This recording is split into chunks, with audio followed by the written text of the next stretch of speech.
ಏಕೆ ಬೇಕು ನಮಗೆ ಗಾಂಧಿ?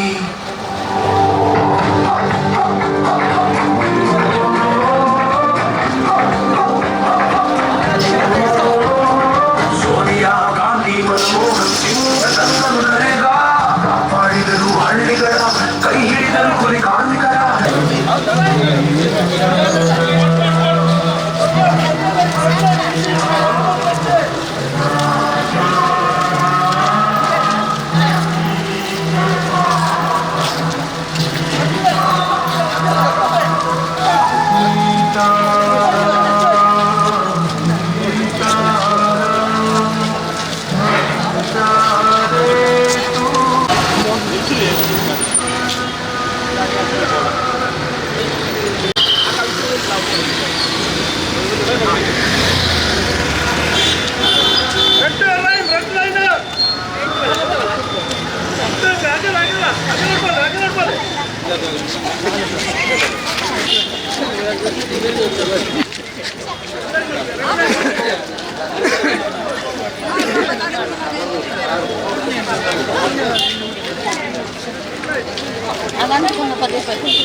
ಬೇಕೇ ಬೇಕು, ಬೇಕೇ ಬೇಕು, ಬೇಕೇ ಬೇಕು.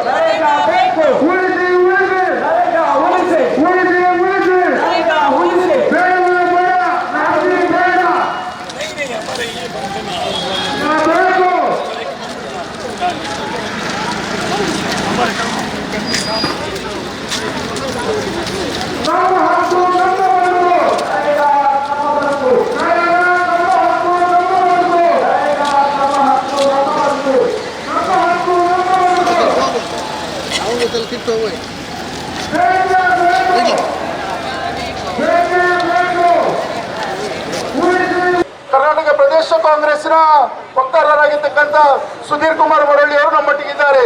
ಅದೇ ರೀತಿ ನಮ್ಮ ನಾಯಕರಾಗಿರ್ತಕ್ಕಂಥ ಶ್ರೀಯುತ ವಿನಯ್ ಕುಮಾರ್ ಸೊರಕೆ ಅವರು ವೇದಿಕೆಗೆ ಬರಬೇಕು. ಅದೇ ರೀತಿ ಕರಾವಳಿ ಅಭಿವೃದ್ಧಿ ಮಂಡಳಿಯ ಅಧ್ಯಕ್ಷರಾಗಿರ್ತಕ್ಕಂಥ ಎಂ ಎ ಗಫೂರ್ ಅವರು ವೇದಿಕೆ ಬರಬೇಕು. ಅದೇ ರೀತಿ ನಮ್ಮ ರಾಷ್ಟ್ರಪಿತರಿಗೆ ಪುಷ್ಪಾರ್ಚನೆ ಮಾಡುವುದರ ಮುಖೇನ ಅವರಿಗೆ ಗೌರವವನ್ನು ಸಲ್ಲಿಸಿ ತದನಂತರ ನಾವು ಈ ಒಂದು ಕಾರ್ಯಕ್ರಮವನ್ನು ಪ್ರಾರಂಭ ಮಾಡಬೇಕಾಗಿದೆ. ಅದೇ ರೀತಿ ಗ್ಯಾರಂಟಿ ಅನುಷ್ಠಾನ ಸಮಿತಿಯ ಅಧ್ಯಕ್ಷರು ವೇದಿಕೆ ಬನ್ನಿ ಪುಷ್ಪಾರ್ಚನೆ ಮಾಡ್ತಕ್ಕಂಥದ್ದು ನವೀನ್ ಚಂದ್ರ ಜಯಶೆಟ್ಟಿ ಅವರು, ಪ್ರಶಾಂತ್ ಜತ್ತನ್ ಅವರು, ಶಿವಾಜಿ ಅಣ್ಣನವರು, ಕಿರಣ್ ಅಣ್ಣನವರು, ಸಂತಲತಾ ಶೆಟ್ಟಿ ಅವರು, ಅದೇ ರೀತಿ ಸೇರಿರ್ತಕ್ಕಂಥ ಶೈಬಾ ಅವರು, ಅಖಿಲ ಭಾರತ ಮಹಿಳಾ ಕಾಂಗ್ರೆಸ್ನ ಕಾರ್ಯದರ್ಶಿಯಾಗಿರತಕ್ಕಂಥ ಶೈಬಾ ಅವರು ಮಹಾತ್ಮ ಗಾಂಧಿ ಅವರ ಫೋಟೋಗೆ ಅವರಿಗೆ ಪುಷ್ಪಾರ್ಚನೆ ಮಾಡುವುದರ ಮುಖೇನ ಈ ಕಾರ್ಯಕ್ರಮಕ್ಕೆ ಚಾಲನೆ ಕೊಡಬೇಕು ಅಂತ ಕೇಳಿಕೊಳ್ತಾ ಇದ್ದಾರೆ. ಯುವ ಕಾಂಗ್ರೆಸ್ನ ಅಧ್ಯಕ್ಷರಾಗಿರ್ತಕ್ಕಂಥ ನಿಯಾಜ್ ಅವರು,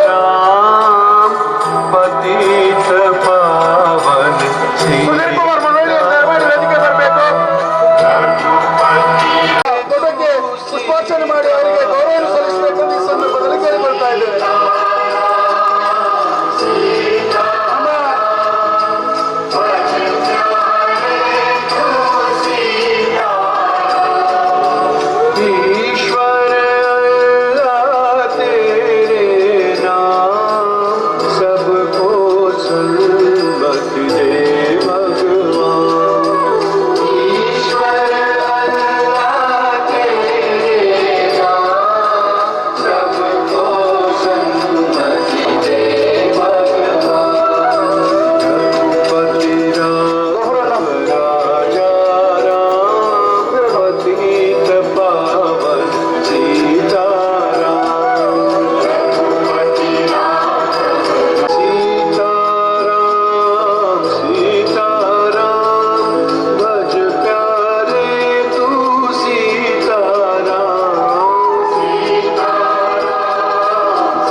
ಮಟ್ಟಿಗೆ ಸಹಕಾರ ನೀಡಿರ್ತಕ್ಕಂಥ ಎಲ್ಲ ದೃಶ್ಯ ಮಾಧ್ಯಮ ಮತ್ತು ಪತ್ರಿಕಾ ಮಾಧ್ಯಮದವರಿಗೆ ಕೂಡ ಸ್ವಾಗತವನ್ನು ಕೋರ್ತಾ ಇದ್ದೇನೆ.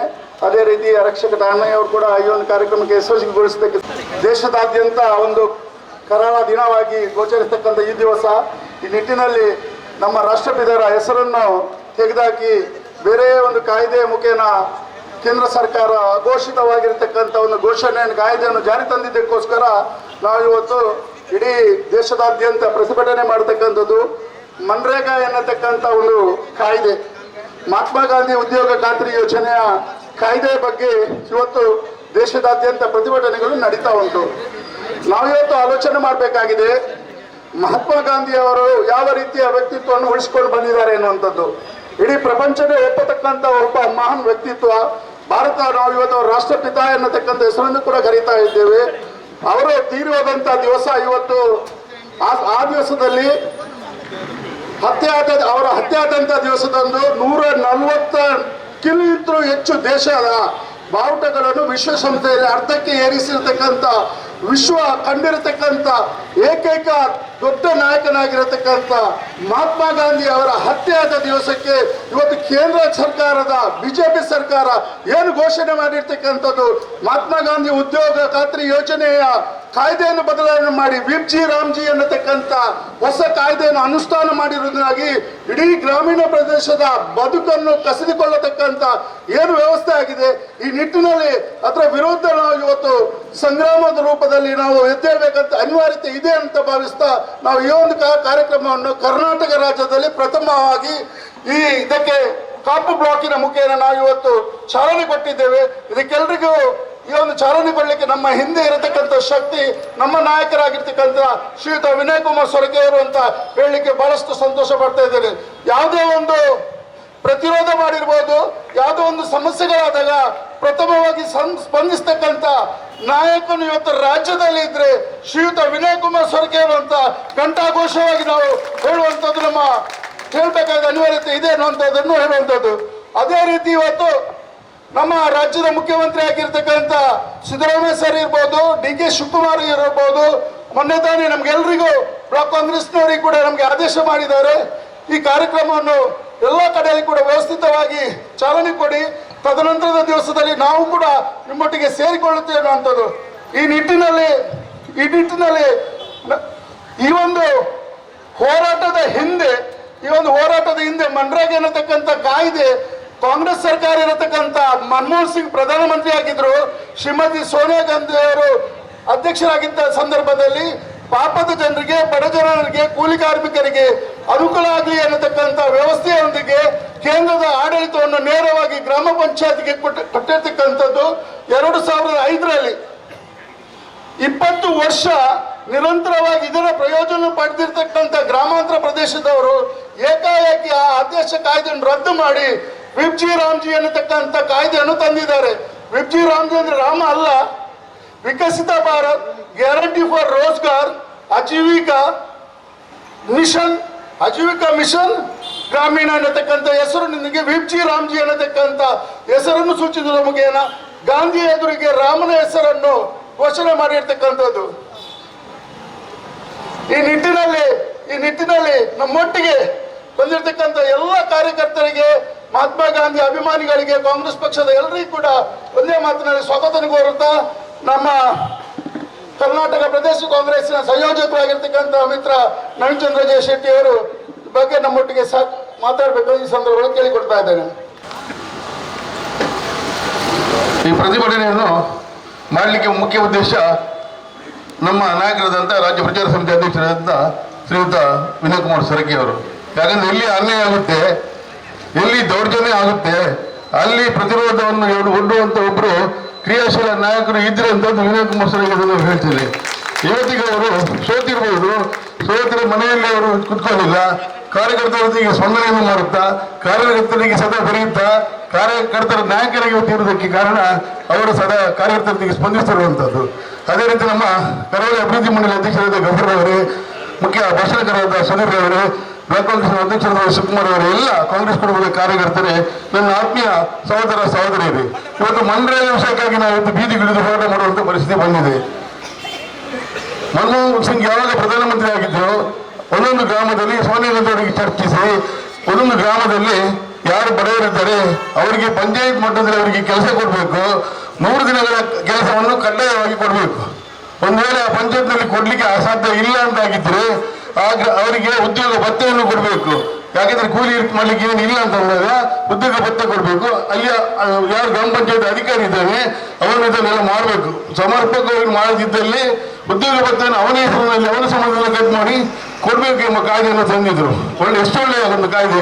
ಯಾಕಂದ್ರೆ ಪಾಪದ ಜನರು ಒಂದು ಹೊತ್ತಿನ ಊಟವನ್ನು ಮಾಡಬೇಕು, ಅವರು ಬಾಗಿ ಮನುಷ್ಯರಿಗೆ ಬಾಳ್ಬೇಕೆಂಬ ನಿಟ್ಟಿನಲ್ಲಿ ಅದೆಷ್ಟೇ ದುರದೃಷ್ಟ ಇಟ್ಕೊಂಡು ನಮ್ಮ ಪ್ರಧಾನಮಂತ್ರಿಗಳಾದ ಮನಮೋಹನ್ ಸಿಂಗ್ ಅವರು ಈ ಕಾಯ್ದೆಯನ್ನು ಜಾರಿಗೆ ತಂದರು. ಇವತ್ತು ಅದಕ್ಕೆ ತಿರುವನ್ನು ಕೊಡ್ತಾ ಕೇಂದ್ರ ಸರ್ಕಾರ ಎಲ್ಲ 100ಕ್ಕೆ 100 ರೂಪಾಯಿ ಕೊಡ್ಲಿಕ್ಕಿದೆ. ಆ 100ಅನ್ನು ಕೇಂದ್ರ ಸರ್ಕಾರ ಭರಿಸ್ತಿತ್ತು. ಅವಾಗ ಕಾಂಗ್ರೆಸ್ನ ಕೇಂದ್ರ ಸರ್ಕಾರ UPA ಸರ್ಕಾರ ಭರಿಸ್ತಿತ್ತು.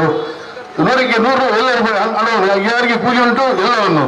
ಇವತ್ತು ಅದಕ್ಕೆ ಬದಲಾವಣೆಯನ್ನು ತಂದು PB ರಾಮ್ಜಿ ಅಂತ ಕಾಯ್ದೆಯನ್ನು ತಗೊಂಡ್ಬಂದು ಅದರಲ್ಲಿ 40% ಸರ್ಕಾರ ಕರ್ನಾಟಕ ಸರ್ಕಾರ ಕೊಡಬೇಕು, ಖಾಲಿ 60% ನಾವು ಕೊಡೋದು, ಮತ್ತು ನಾವು ಯಾರಿಗೆ ಹೇಳ್ತೇವೆ ಅವರಿಗೆ ಕೆಲಸವನ್ನು ಕೊಡಬೇಕು, ಅದೇ ಗ್ರಾಮದಲ್ಲಿ ಮಾಡಬೇಕೆಂಬ ಹೊಸ ಕಾಯ್ದೆಯನ್ನು ಜಾರಿಗೆ ತಂದಂತ ಕೇಂದ್ರದ BJP ಸರ್ಕಾರ ಯಾವ ರೀತಿ ಬಡವರ ಬಗ್ಗೆ ಕಾಳಜಿ ಅಂತ ನೀವೇ ಹೇಳಿ. 100ಕ್ಕೆ 100% ಹಣವನ್ನು ಕೇಂದ್ರ ಸರ್ಕಾರ ಕೊಟ್ಟಿದ್ರೆ ಇವತ್ತು 60% ಹಣವನ್ನು ಕೇಂದ್ರ ಸರ್ಕಾರ ಕೊಡುತ್ತೆ, 40% ಅನ್ನು ನೀವು ಕೊಡಬೇಕು ಅಂತ ಹೇಳ್ತದೆ. ಅದೇ ಅಷ್ಟೇ ಅಲ್ಲ, ಮುಂಚೆ ಒಂದು ಮನೆಯಲ್ಲಿ ಒಂದು ರೇಷನ್ ಕಾರ್ಡಲ್ಲಿ 6 ಜನ ಕಾರ್ಮಿಕರಿದ್ರೆ ಅವರಿಗೆ 100 ದಿನ ಕೆಲಸ ಕೊಡಬೇಕು. 6 ಜನ ಮನೆಯ ಕುಟುಂಬದ ಸದಸ್ಯರಿದ್ದೀರಿ, ಅದು 6 ಜನರಲ್ಲಿ ಯಾರು ಮಾಡಬಹುದು. ಇವತ್ತು ನಾನು, ನಾಳೆ ನನ್ನ ಇನ್ನೊಬ್ಬ ತಮ್ಮ, ಇನ್ನೊಬ್ಬರು ಮನೆಯವರು, ಹಾಗೆ ಆ 100 ದಿನಗಳ ಕೂಲಿ ಕೆಲಸವನ್ನು ಒಂದು ರೇಷನ್ ಕಾರ್ಡ್ ಯಾರು ಮಾಡಬಹುದು. ಇವತ್ತು ಏನು ಬಂದಿದ್ದಾರೆ ಅಂತ ಹೇಳಿದ್ರೆ, ಯಾರ ಕೆಲಸಕ್ಕೆ ಬರ್ತಾನೆ ಅವನು ಬಂದಾಗ ಮೊದಲಿಗೆ ಅವನ ಫೋಟೋ, ಮಧ್ಯಾಹ್ನ ಊಟಕ್ಕೆ ಹೋದ್ಮೇಲೆ ಪುನಃ ಅವನ ಫೋಟೋ. ಯಾಕಂದ್ರೆ ಕೂಲಿ ಕಾರ್ಮಿಕರಲ್ಲಿ ಬಡವರ ಮೇಲೆ ಧೈರ್ಯ ಇಲ್ಲದಂತ ಈ ಕೇಂದ್ರ ಸರ್ಕಾರ.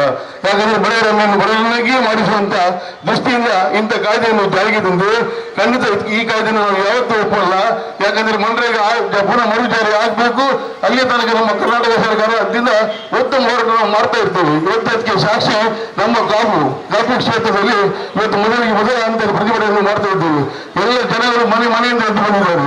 ಯಾಕಂದ್ರೆ ಸಮುದಾಯಗಳ ಮಧ್ಯೆ, ಧರ್ಮದ ಮಧ್ಯೆ ವಿಷ ಬೀಜವನ್ನು ಬಿತ್ತಿ ಅಲ್ಲಿಂದ ಬರುವುದಕ್ಕೆ ನಾವು ಯಾವತ್ತೂ ಹೋಗೋದಿಲ್ಲ. ನಾವೆಲ್ಲರೂ ಮಾನವಂತಾಗಿ ನಾವು ಬದುಕಬೇಕು, ಎಲ್ಲರೂ ಸಹೋದರ ಸಹೋದರಿಗೆ ಇರಬೇಕೆಂಬ ನಿಟ್ಟಿನಲ್ಲಿ ಮನ್ರೇಗಾವನ್ನು ಜಾರಿಗೆ ತಂದರೆ ಅದಕ್ಕೆ ವಿರುದ್ಧ ಇವತ್ತು ರಾಮಜಿ ತಗೊಂಡ್ಬಂದಿದ್ದೀರ. ಇದು ನಿಜವಾಗ್ಲೂ ಬಡವರ ಮೇಲೆ ಇರುವಂತ ಕಾಳಜಿ ಅಲ್ಲ, ಖಾಲಿ ಓಟಿನ ಮೇಲೆ ಇರುವಂತ ಕಾಳಜಿ ಅಂತ ಖಂಡಿತ ನಾವು ಹೇಳ್ತಾ ಇದ್ದೇವೆ. ಇದರ ಸಂದರ್ಭದಲ್ಲಿ ನಮ್ಮ ಸುನೀಲ್ ಕುಮಾರ್ ಇದರ ಬಗ್ಗೆ ಗೌರವರಿದ್ದಾರೆ. ನಮ್ಮ ನಾಯಕರು ವಿನಯ್ ಕುಮಾರ್ ಸರ್ಕಾರ ತುಂಬಾ ಮಾತಾಡಲಿಕ್ಕಿದ್ದಾರೆ. ಖಂಡಿತ ಬಡ ಕೂಲಿ ಕಾರ್ಮಿಕರು ಬಡವರು ಯಾರಿದ್ದಾರೆ ನಿಮ್ಮ ಹೊಟ್ಟೆಗಿಡುವಂತ ಈ ಮನ್ರೇಗಾ ಕಾಯ್ದೆಯನ್ನು ಜಾರಿಗೆ ತಂದು ವಿಜಿ ರಾಮ್ಜಿ ಕಾಯ್ದೆಗೆ ಹೊರಡಿಸುವಂತ ಹೋರಾಟಕ್ಕೆ ನಾವೆಲ್ಲರ ಕೆಚ್ಚದೆಯಿಂದ ಇವತ್ತಿನಿಂದ ಹೊರಡಬೇಕು. ಇದನ್ನು ಮನ್ರೇಗಾ ಖಂಡಿತ ಬರಬೇಕು, ವಿಜಿ ತೆರಳಬೇಕು. ಈ ನಿಟ್ಟಿನಲ್ಲಿ ನಾವು ಹೋರಾಟ ಮಾಡೋಣ. ಅದಕ್ಕೆ ಎಲ್ಲರೂ ಇವತ್ತಿನಿಂದ ಸಿಟಿಸನ್ಸ್ ಈ ಕೇಂದ್ರ ಸರ್ಕಾರದ ಪ್ರತಿಭಟನೆಗೆ ನಾವು ಕೈಗೊಳ್ಳುವಂತ ಈ ಸಂದರ್ಭದಲ್ಲಿ ಕರೆಯನ್ನು ಕೊಡ್ತಿದ್ದೇವೆ. ಅದೇ ರೀತಿ ಇನ್ನಾದರೂ ಕೇಂದ್ರ ಸರ್ಕಾರ ಎಚ್ಚೆತ್ತು ಇದನ್ನು ಈ ಕಾಯ್ದೆಯನ್ನು ಹಿಂದಕ್ಕೆ ತೆಗೆದುಕೊಂಡು ಇದ್ದಲ್ಲಿ ಮುಂದಿನ ದಿನಗಳಲ್ಲಿ ಉಗ್ರವಾದ ಪ್ರತಿಭಟನೆ ಆದೀತು. ಅದಕ್ಕೆ ತಾವೇ ಕಾರಣ ರಾಜೀನಾಮೆ ಮಾತಾಡುವ ಸಂದರ್ಭದಲ್ಲಿ ಹೇಳ್ತಾ ಎಲ್ಲರೂ ಉಳಿಸಿ ಉಳಿಸಿ ಮನ್ರೇಗಾ ಉಳಿಸಿ ಉಳಿಸಿ ಉಳಿಸಿ ಉಳಿಸಿ ಉಳಿಸಿ ಉಳಿಸಿ ಉಳಿಸಿ ಅಲಿಸಿ ಅಲಿಸಿ ರಾಮ್ಜಿ ಅಲಿಸಿ ಅಲಿಸಿ ಅಲಿಸಿ ಅಲಿಸಿ ಅಲಿಸಿ ಅಲಿಸಿ ಅಲಿಸಿ ಎಲ್ರಿಗೂ ಒಂದು ಸಲ್ಲಿಸಿ ನಮ್ಮ ಮಾತನ್ನು ಮುಗಿಸ್ತಾ ಇದ್ದೀನಿ. ಜೈ ಕರ್ನಾಟಕ. ಜನರ ಹಕ್ಕಿಗಾಗಿ, ದುಡಿಯುವವರ ಹಕ್ಕಿಗಾಗಿ, ಬಡವರ ಹಕ್ಕಿಗಾಗಿ ನಡೆಯತಕ್ಕಂಥ ಆಂದೋಲನ. ಈ ಆಂದೋಲನದ ಹಿಂದೆ ದೊಡ್ಡ ಷಡ್ಯಂತ್ರ ಇವತ್ತು BJP ಅವರಿಂದ ನಡೆದಿದೆ.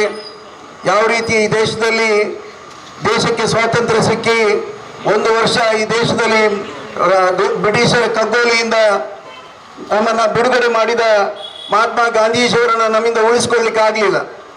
ಈ RSS ಪ್ರೇರಿತರಾದ ನಾಥೂರಾಮ್ ಗೋಡ್ಸೆ ಅವರು ಇದೇ ದಿನದಂದು ಮಹಾತ್ಮ ಗಾಂಧೀಜಿಯವರನ್ನು ಗುಂಡು ಹಾರಿಸುವುದರ ಮೂಲಕ ಕಗ್ಗೋಲೆ ಮಾಡಿದರು.